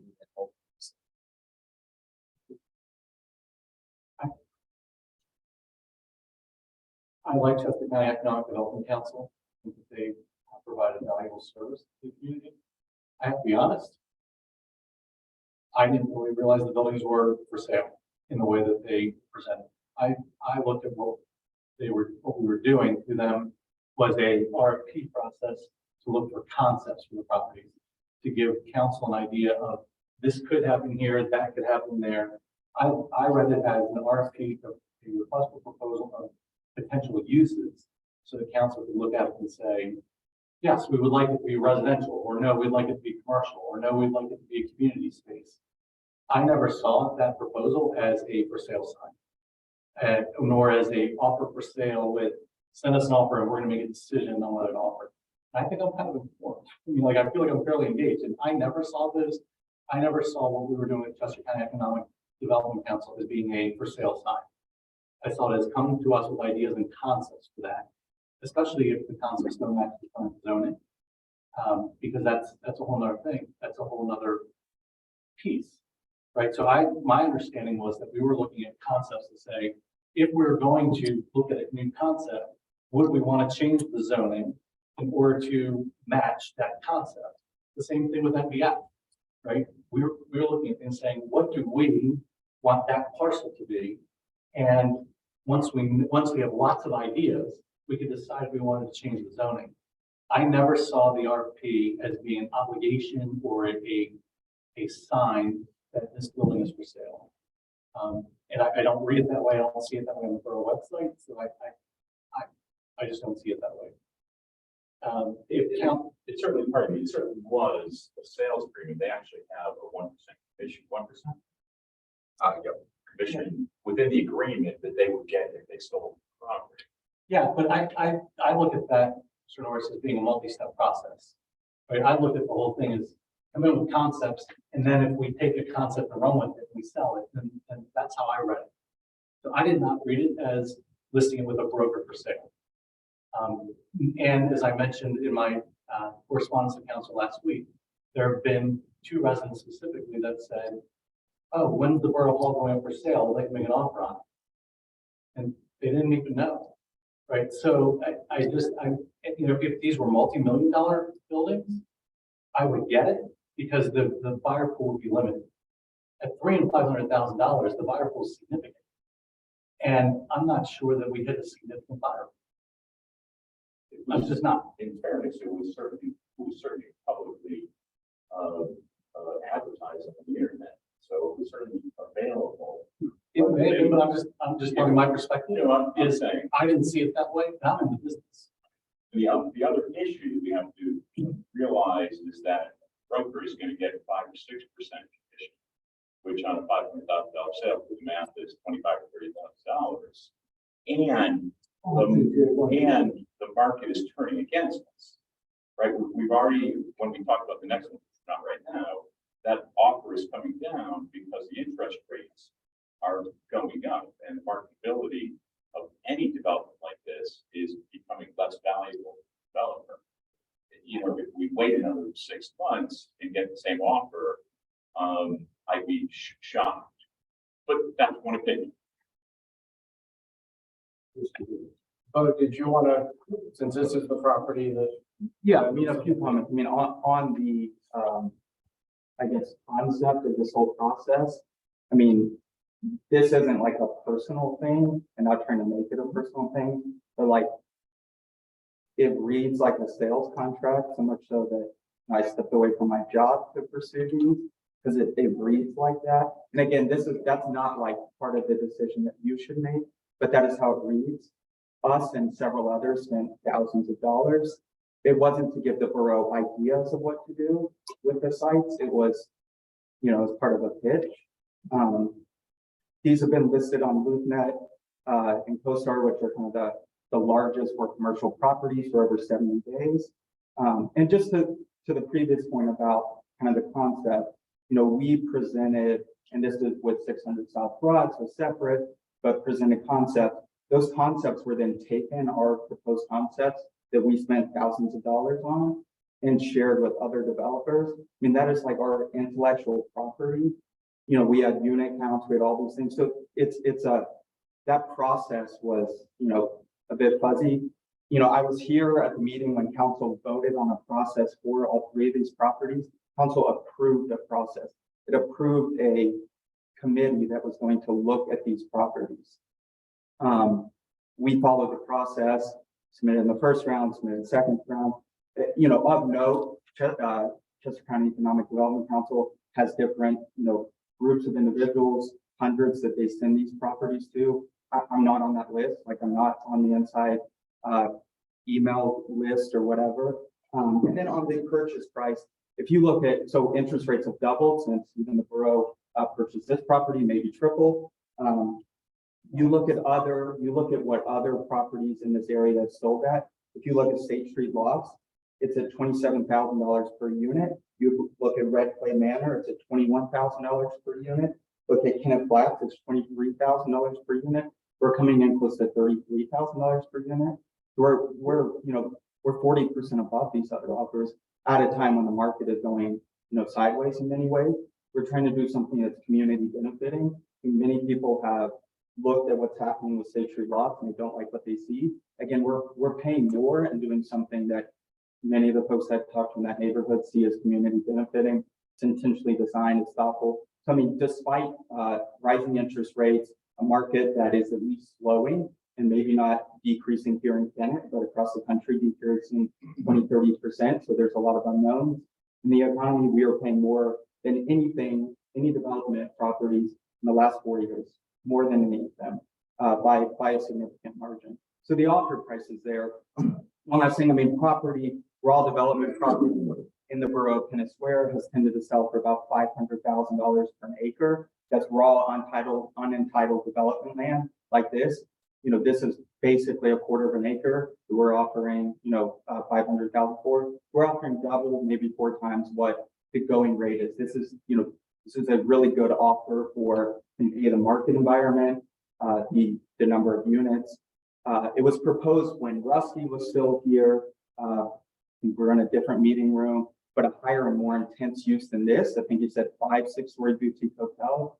This is a less intense use than that in many ways.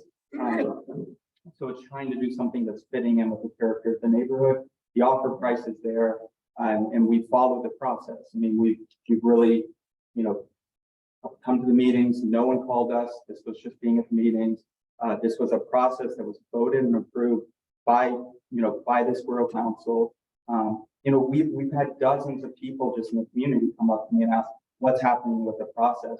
It's been out there. People know about it. The property that these guys are going to look at, I know half a dozen folks that have looked at that property and tried to square the numbers out. They did not place offers. So it's been out there. The property I'm putting an offer on, it was shown by CCEDC. Kyle showed it to, I think, a few developers in this area. They were, red carpet rolled out, come to see this. I was not one of those, but you're putting in an offer. So Thanks, Bob. I think one of the concerns that comes up from what Matt says or from my perspective is that there's, first of all, 115 South Broad Street, North Broad Street is still a property that's been using.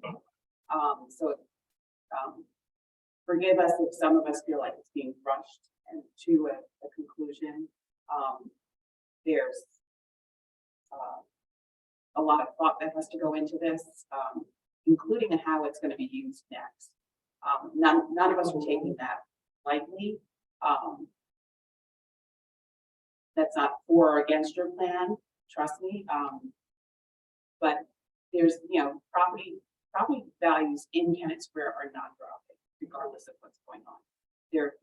I've got several houses around me on North Broad Street that have sold significantly. There's some houses on the market that are priced incredibly high, and continue to do that. So there's just, we need to feel like we're getting, we're looking at this genuinely as possible and thinking it through. And this has been a complete year of us getting a lot of stuff thrown at us and trying to make sure that we're making the best decision throughout. So I know you're in a rush to get a decision made, but we're also trying to make the best decisions possible. And sometimes that might be putting the brakes on a little bit. And this, haven't gotten the prices on the property to know the value. We're doing that for a parking lot, how are we not doing that for a police station and a parking lot that we're trying to sell? For that, the former borough building. So there's a bit of, it's been on the market, but it's been on a market that sort of feels like it wasn't generally known. There was no shingle hanging out front. So it can feel to some of the public like this could possibly be not well advertised, even though it was on some of the commercial spots where most people go. So this is a huge decision, and I'm weighing it greatly.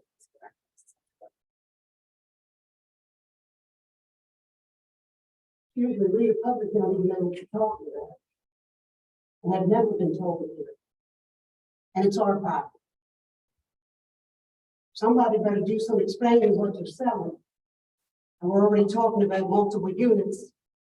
And the neighborhood's never been notified. Don't play. I know the rules. And it seems mean, but it's fair. I know how you play. And you've already been talking and planning behind the public's back, and that's why I reached the sunshine. Figure out how to get it right. Just to clarify, the proposal from Borough came in process. It's on our website. It was listed on the different real estate websites. So there can be a good discussion of whether it's the right proposal or not, but it was advertised. And the proposal did come in through a public process, and it's been provided. So it is public. You can disagree on whether it's the right price or not, but it has been. Why is, but how is this public? Can I just put that on? You're the first time here. But we have to put bids in for ourselves. I mean, it's a question. Tonight, you say it was made public, but tonight we're getting ready to vote on. In May, we I disagree on what. I don't know why you keep having on Chester County. Because they were up. No, we're our own. And we had. Well, I never knew they were your public. So we're still on council I'd like to see a appraisal on this You thing. should have been public. You should have been on the public. What's he talking about, 10 units? This is just. What's it, 10 units? Like there's no. Well, 10, This is just for the purchase of the property. well, So this I- isn't the exact, since we're not gonna go to land development, we're not there yet. Get changed, You're talking. Depending on what the business use is right now. going, this is for the purchase of the property. well, then it's dependent on changing the zoning. That's all I'm asking. The purchase isn't dependent on the zoning. It is approved for 10 units. We heard all that just now. This agreement doesn't approve any, Go ahead, Mike. 10 units. this agreement does not approve any form of development for the property. It's just the sale of the property to the entity. Period. Well, that's why I don't know what the mayor says. You put the value on, you're supposed to get the highest and best value. That's correct. Now, they should be sitting down and saying, hey, maybe we'll put a restaurant there or a commercial store or something. It's gonna be appraised different than if you're gonna put apartments there. It's gonna be appraised whether it's a house. You gotta decide what you wanna do and then get the appraised value and then try to get that amount of money. That's the job, of trying to get the highest and best use for it. You don't sell it, and then how do you say, no, you can't do this, this is what you're buying. Thank you, Mr. Thomas, and a lot of your comments have been. It's gotta be that, you gotta solve that. We're gonna keep it with the council discussion. So moving forward with the council discussion. Well, it's just a very important.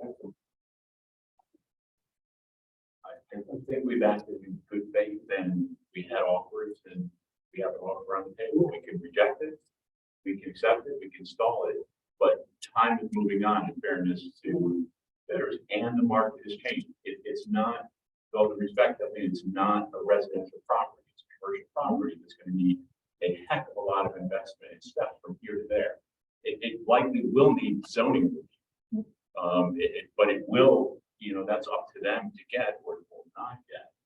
It's a a big investment in a parcel, that I don't think we're gonna get another offer like that. That's what concerns me. Yep. So, thank you.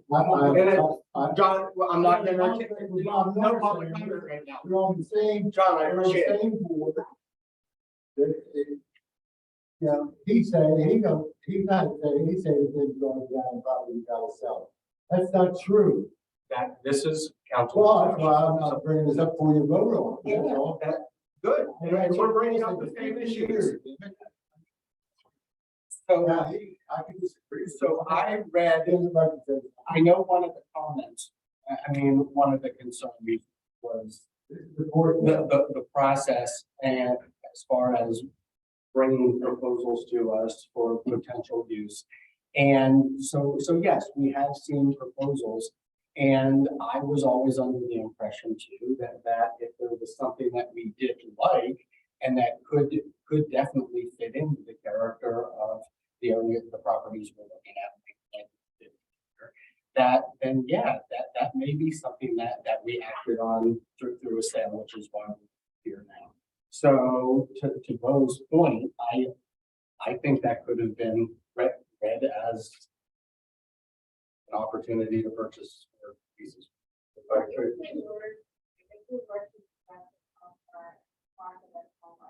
How long?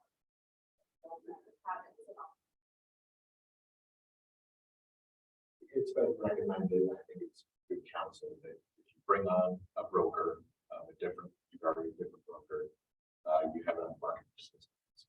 And we're in the process of getting out a bid to choose a broker. So I would say, in order to put that out there, get a broker on board and let them have sufficient time to probably be. And to be clear, we voted in August for there to be a broker for the properties, whether it be leasing this property or the sale of it. April, I think it was April. Was it April? No, April was a vote for CCC. Yeah. Yes. August, I think, was a vote. Oh, I'm sorry, okay. Kind of a separate issue, but it seems to me like the other issues.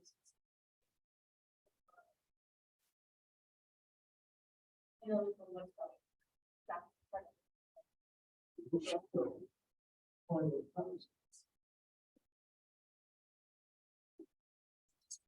So with that said, I am not even going to come close to entertaining, we move this to consent. For Wednesday, this will be up for further discussion on Wednesday, so if there are questions that need to be asked, if there's more information and discussion with council, then bring that with you to Wednesday. All right, we're gonna move on to we're gonna go through this again with 120 Marshall Street, please. And you waited very kindly, so if you wanted to get up and introduce yourself and talk about this project or this property. I'm staying the whole time. Got lucky, our 2-year-old is with her grandparents, so. She was here, we wouldn't have been able to, but, They're more interesting. So I'm Megan Helmuth and this is my husband, Brian. We have a proposal in for 120 Marshall Street, the old Borough Hall building. For the record, we did find it through the RFP proposal that was posted on the Connect Borough website. When I found it, the deadline was like 2 weeks away from the original phase 1 deadline. So I felt like we missed out on our opportunity and thankfully we didn't. And so we ended up resubmitting an offer. But you'll hear about the particulars of that in a minute. I just kind of wanted to introduce myself and tell you who I am. I grew up in Kennett Square. My family moved here in 1997. I was in Unionville Elementary. I went through middle school and high school here. I went to college in Philadelphia, stayed local. My family still lives here. My husband and I lived in East Kensington for the last 15 years. In Philly, and we moved back 18 months ago to Kennett Square to raise our family here. As I mentioned, we have a 2-year-old daughter and we have a dog, and we're actually living in my childhood home. As we try to buy a house in the borough, we've no success yet. In the last year, we haven't had any success buying the borough. It hasn't stopped us in the borough. I own and operate a interior design business. So I'm a residential and hospitality interior designer specializing in boutique hotels and in restaurants. I own Riverwards General. Our office is here in town at 213 South Broad Street. And we have had a long time dream as a family to open a small boutique hotel for bed and breakfast. To be part of our community. Community is really important to us. My husband is a social worker. And community has always been kind of at the backbone of our lives. And so we were really excited about this property. I'm really passionate about historic preservation. It's really what I specialize in doing is historic restorations and preservations, renovations. I don't do a whole lot of new build construction in my line of work. And for a reason, that's a personal choice. And we fell in love with Borough when we went to tour it. It's a beautiful building. There's so much, like, I'll try not to nerd out on you, but just the architectural character of that building is really beautiful. And I'd love to see that building stay a part of our community. We are not big time developers, so we're a young family. And yeah, so, you know, we put in an offer. We'd love to turn it into a boutique hotel. Obviously, that's just our proposal. We'd like to tie it back into the community by being able to redirect some of our business to the small businesses, and kind of in our proposal, we outlined and included some ways in which we love to do that and partnering with local businesses here to help drive some additional business to them. But yeah, we would just love to see it stay a community property. I think there's so much history in the building that closing it off and or demolishing it or whatever someone else might come in and propose to do would be really sad. So You pretty much got it all. You know, I just wanted to reiterate, like, yeah, we're not big developers that live, you know, 3 hours away that don't care about the property. We walk by it every day. We walk to Megan's office, we walk to Tallulah's to get coffee. We care about this community. And so, yeah, we really care what that building looks like. We want to make sure that we preserve the historic character, also making it aesthetically pleasing. And the only thing I wanted to mention on too was, and Bo did touch on a lot of this, like the numbers, right? I think the only thing I would add on top of what those that Councilor Norris touched on a little bit is construction costs are really high right now. So when we're looking at the numbers here, we're putting a lot of factors into it and ensuring that we're going to be able to take this proposal to fruition, right? We want to make sure that all the historic character of this building that we want to can keep, that it's aesthetically pleasing to everyone on the inside and the outside. And so the number we came up with is that we can do that. And so that's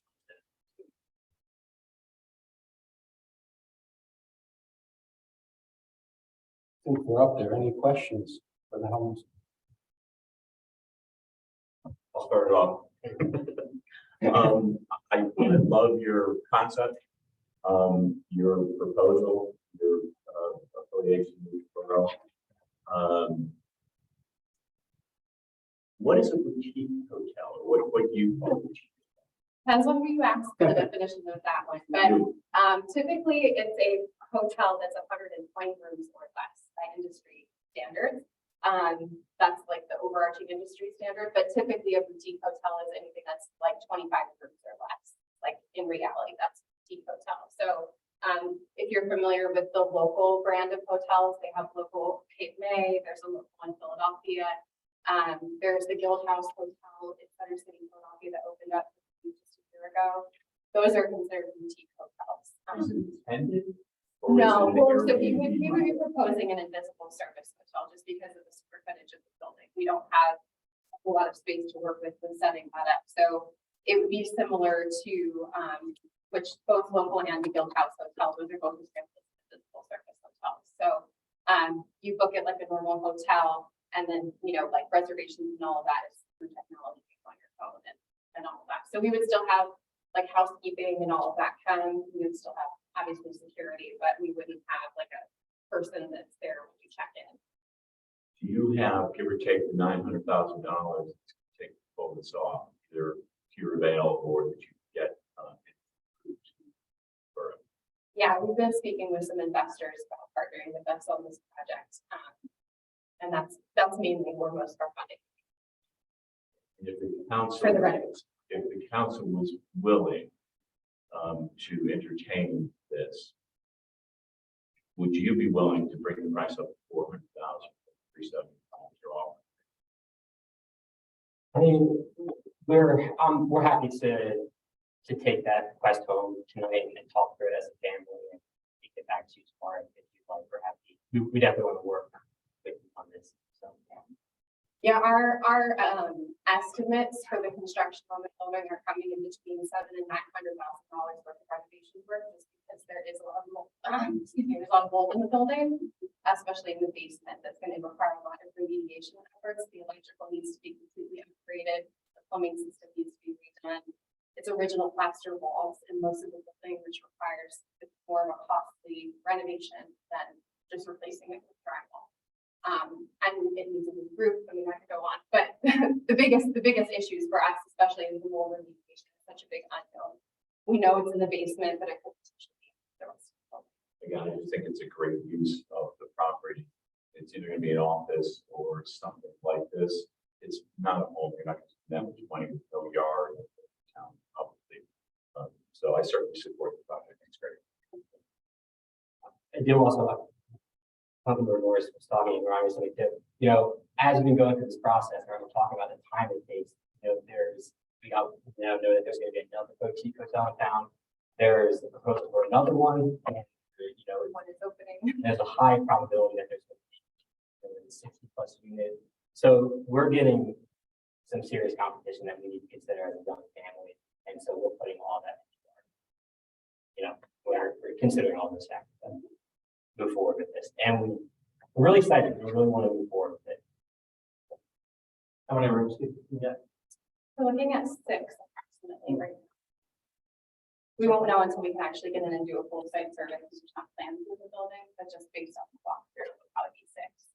And the basement, that doesn't include the basement space, which we, in the proposal, mentioned potentially doing like a commissary kitchen or something to allow other businesses or food trucks that are based in Königsberg to utilize the space.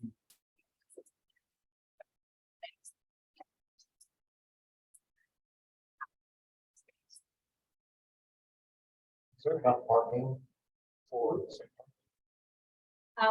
There is parking on the street right now. I believe it's just about the 2 hours. I think it is. Just to clarify, so we would have to reestablish half an hour. So that was. What we would do is add parking on Marshall Street, which is just to the east. So if we do diagonal, we're pretty confident. Parking, like, you guys park.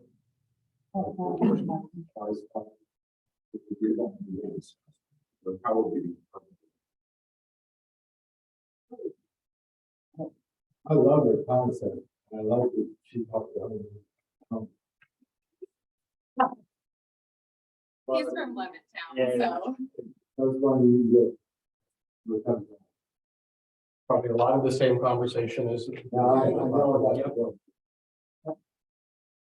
Yeah, I mean, to your point, I'm not shooting myself in the foot here, but it's probably not the most amount of money you could get for it. But I think part of the decision that they're gonna have to factor in is what they're doing with the building. I know, but I think it's important to say, like, when you put a property out with a brokerage firm, you in some sense lose control of who's buying it and what they're doing with it. You know, I think there's an importance that's been communicated that council, or an emphasis that council has communicated on wanting to steward the buildings that are available in town. And I think that that's a big part of the consideration. I think our offer is a good offer, especially with the way that the market has been declining and interest rates are climbing and taxes are going up. And, you know, like I said, maybe I'm shooting myself in the foot for saying There's this, been but a lot of development. So, yeah, we know of at least 3 other people who have toured that building and decided not to move forward with an offer on it. Thank you very much. Much appreciated. Yeah, sure. This is one that I did look at, I know a little bit of. Is permitted use on that site. The parking, even with that allowing needing to be re-identified, we have an ordinance that says within a specific amount of feet. Public.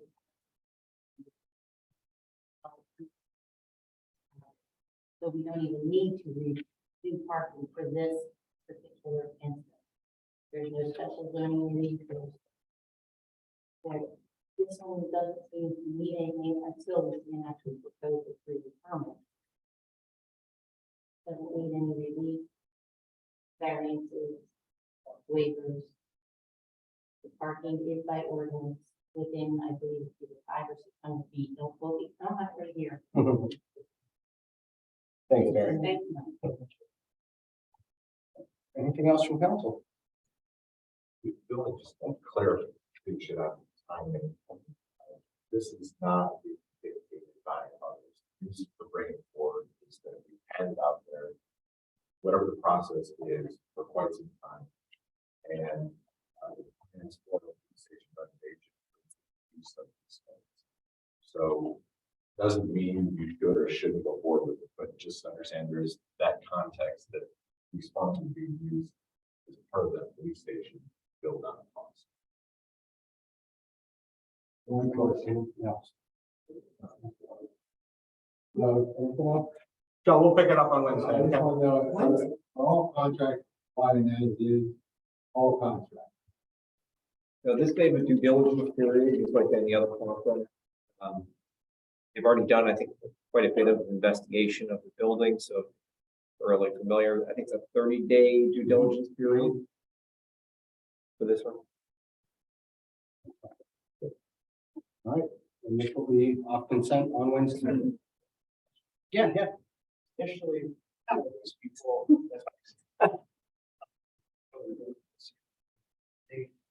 We come up. Said, this is X, Y, Z for this is X, Y, Z for that. Maybe we get some clarity as we just think like, well, number, we think this is what it's gonna be. How did we come up with that? Is this group that we hired? Is that how they came up? Are we using cops from the area? I mean, that little L-shaped piece thing. I don't know where they, that, for that project. How did we come up with those numbers in order to put them on that? Yeah, so Chester CCDC, they come up on tonight. They developed, they found nearby buildings that were some. They used what they recently sold for and they. The estimate, it came out to roughly $1 million. So this would be below that appraisal, but that was also done April, May, June, to the market district. So not a formal appraisal, but an informal appraisal.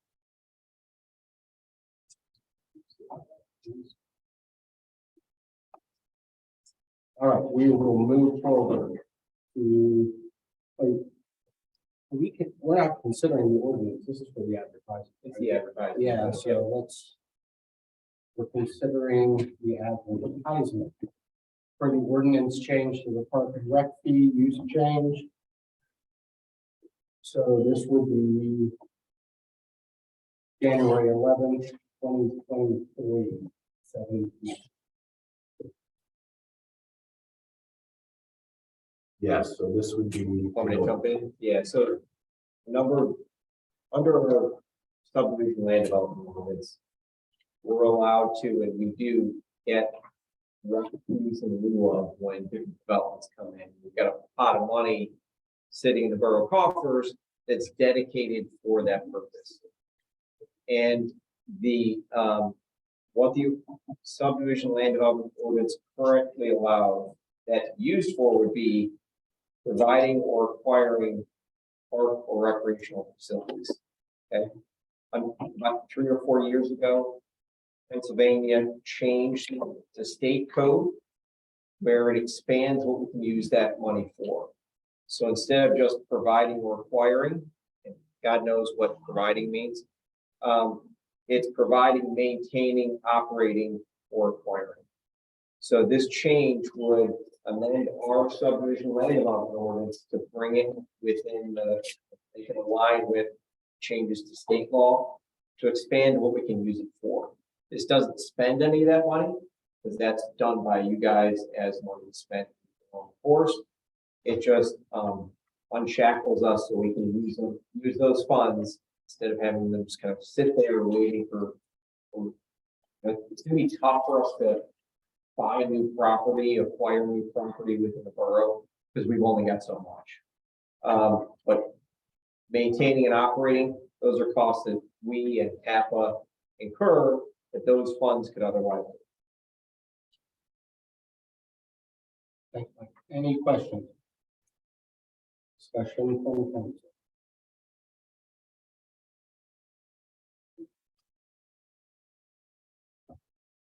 This is an act to. This is to advertise the ordinance change, the meeting that will occur on the 11th.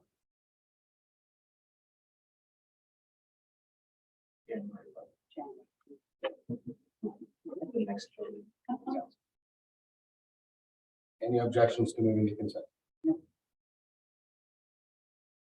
Mr. President, if I could just follow up on a quick question after that. We also talked in the finance committee, this was a concept that was brought up in the finance committee, to try to fund with the 400,000 we have in the world right now. Yeah, roughly. We also talked about actually having an agreement, sort of a 3-year agreement, so the candidate parties could have client and know what they're getting. Is that still? Yep, that's the next item. That's So right. it's a Yep. 5-year contract, and just with some staffing out today, it didn't get. Okay, But if it's done, it's still there. we'll have it out there. Thank you. So that agreement for D. Is that what you meant? Yes. Yeah, okay. So the next area, the next item was Kennett Area Park Authority allocation contracts. So we didn't get that out there? No, sorry. Yeah. It's a pretty basic contract. It takes up 35,000. If we believe that that's a good rate, that puts in, a standard from each year for CPI. The thinking is it just goes further with the part they have something to rely on. And it takes it out of a kind of political football every year. So I think it's a win-win if we agree that's the right number.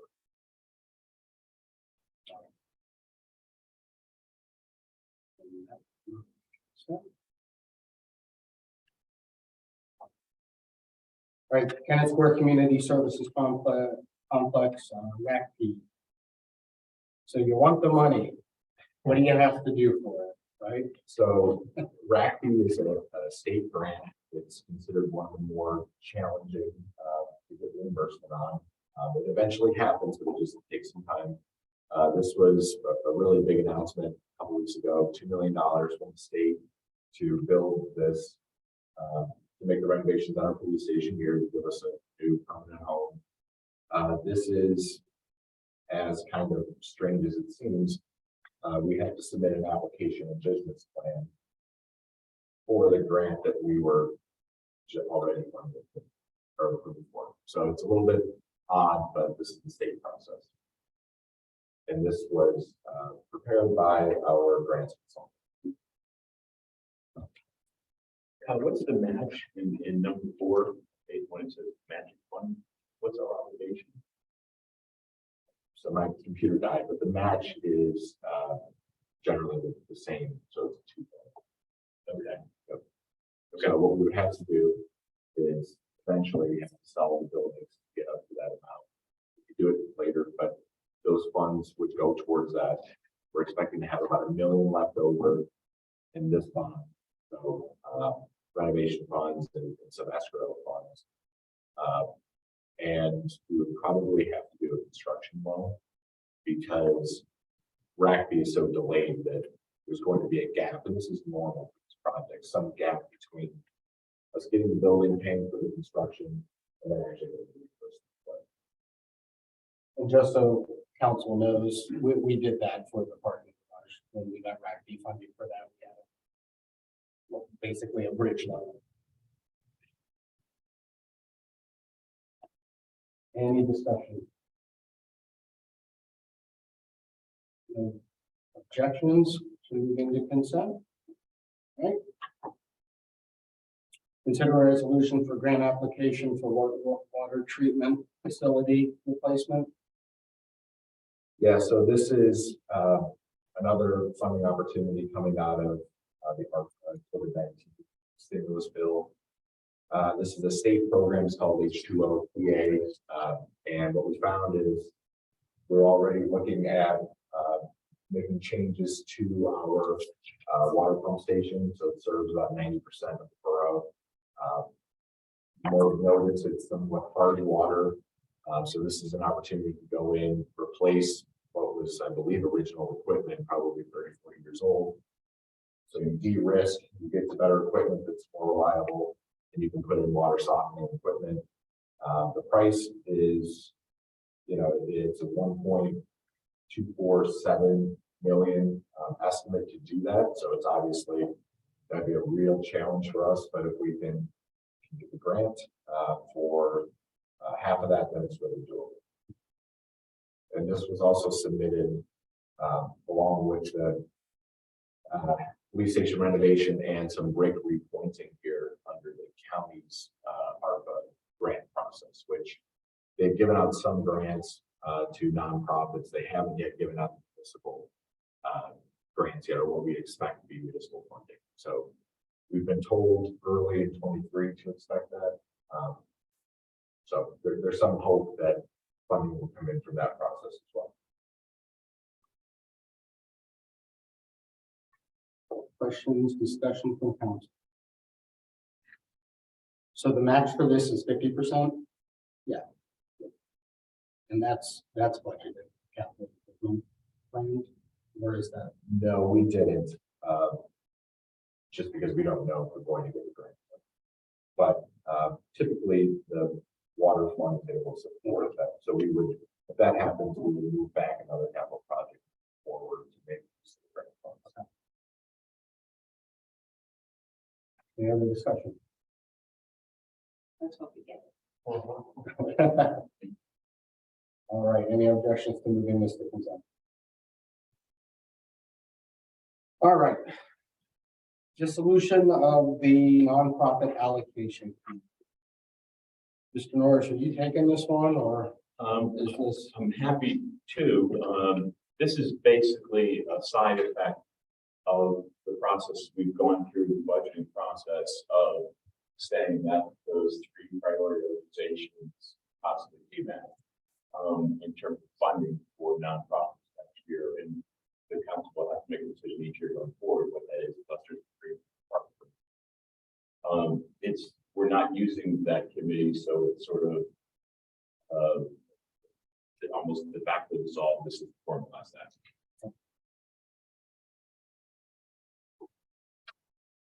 Any discussion for that? Move to consent. All right, last page. I think we can run through this relatively quick. Consider approval changes to the finance director job description. As I mentioned in the personnel committee report, the personnel committee did have a chance to look this over. And we were fine with it. Just as a brief background, it essentially added 2 or 3 items, trying to add more emphasis to wider strategic planning focus as specific requirement.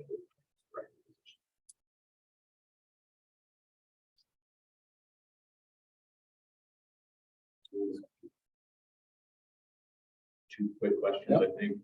One is, I guess I didn't realize that human resources was functionally within finance director's job position. Has that been the case? Was Lisa the head of the HR as well? And should it be there, I guess, more important? So it's somewhat split. So the technical duties of, say, onboarding or if someone has a question on insurance, you go through finance. But in terms of wider HR decisions like compensation or a hire fire, that's right. Well, it's either manager or for a director position with council. So I would say it's somewhat a policy question versus like a implementation question. It is more administrative aspect of the benefits programs. Do we want to say, I mean, I agree with you, do we want to say that it says oversees a function of human resources? That could be clarified, yeah. And it says, well, it is administers human resources functions, including but not limited to compensation. And that should be correct. Benefits, employee health and wellness, et cetera.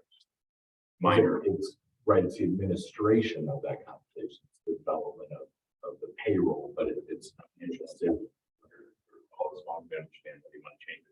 And does this position have to be bondable? That criteria, should it be in the job description for hiring or not really? It is, but basically what that's saying is that no major red flags show up on the background search. So we need to be able to bond the person who's dealing with our funding, but our money, but obviously they don't want to fund somebody who has a history of, issues. So we shouldn't hire that person anyway. Should it be in here or it's not? We could add it in there. Your call of the HR guy. Thank you.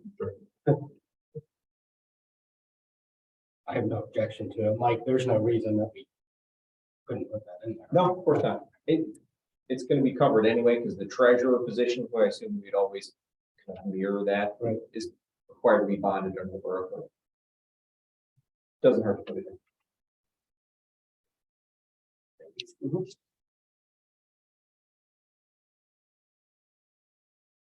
So we won't move that to consent, but just that one small addition.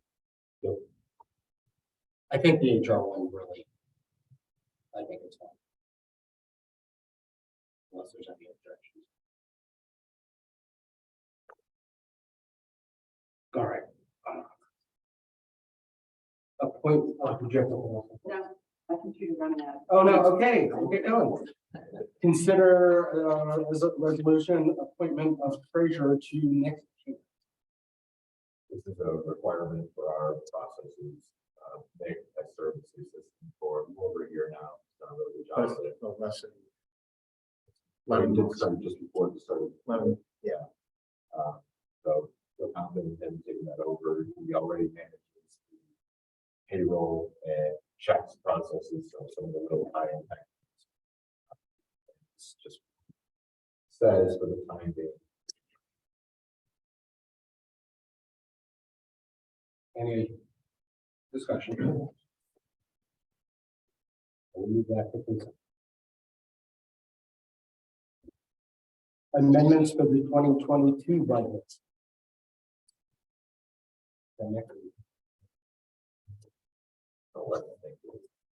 I have, I believe you all have in your packets, kind of a brief summary. Lisa really worked through this before she left. I'm happy to, there is explanations there, but I'm happy to, go over anything council would like.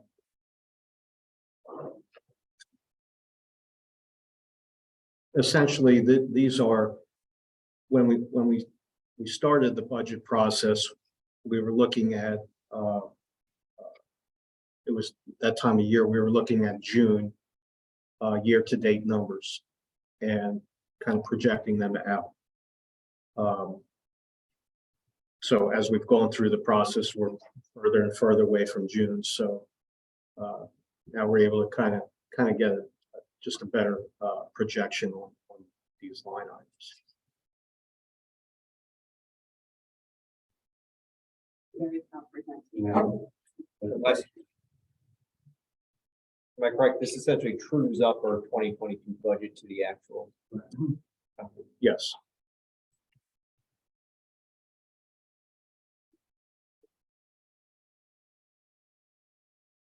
Good to see they match at the end. Imagine there's a couple of under budgets, so. I have no questions. Any discussion from council? Move to consent with no objection. All right, consider resolution for an updated trustee of the police pension plan. And I think the police pension plan audit requires that a trustee be. Yeah, it does just what it does. It appoints Kyle, the current borough manager, as the trustee for the position. That's all. It's replacing, I think, technically, Joe Scalise was still referenced down the whole. Yeah, so let's do that. Any discussion?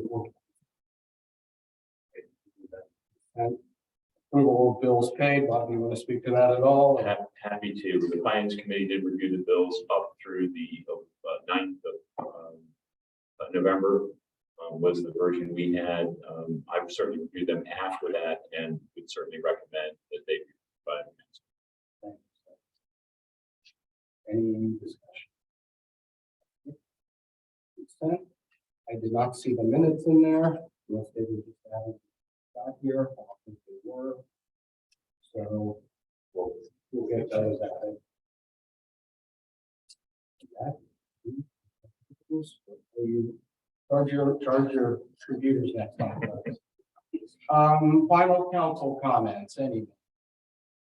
Well, unfortunately, Pastor Smith left Yes. before we had a chance to get to this.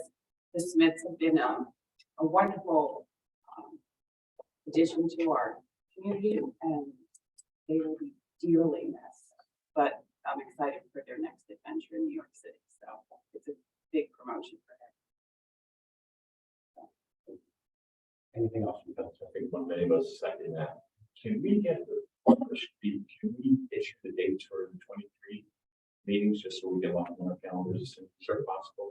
Yes. And I heard something earlier, is our January meeting 13th? May 9th. Okay. Thank you. Happy holidays. Mr. Mayor, anything else? Mr. Manager, anything else? Just thank you to everyone for your work going through the budget process, budget. Special thanks to Nick, and I don't know if Lisa's watching. Hopefully she's not. Hopefully she gave us a break. But just thank you, everybody. Finance, public safety committee, a lot of work. All right, everyone, have a happy holiday. Thank you.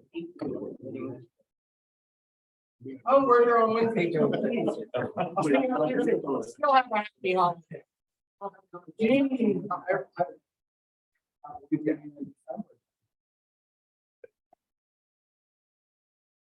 You guys do all kinds of.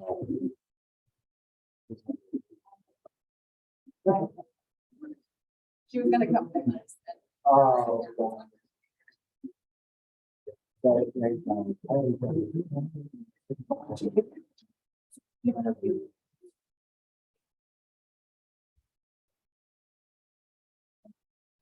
He will be more than one. Yeah. I think we want.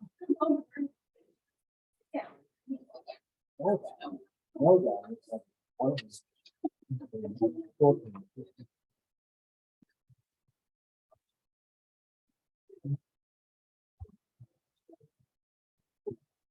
Oh, no.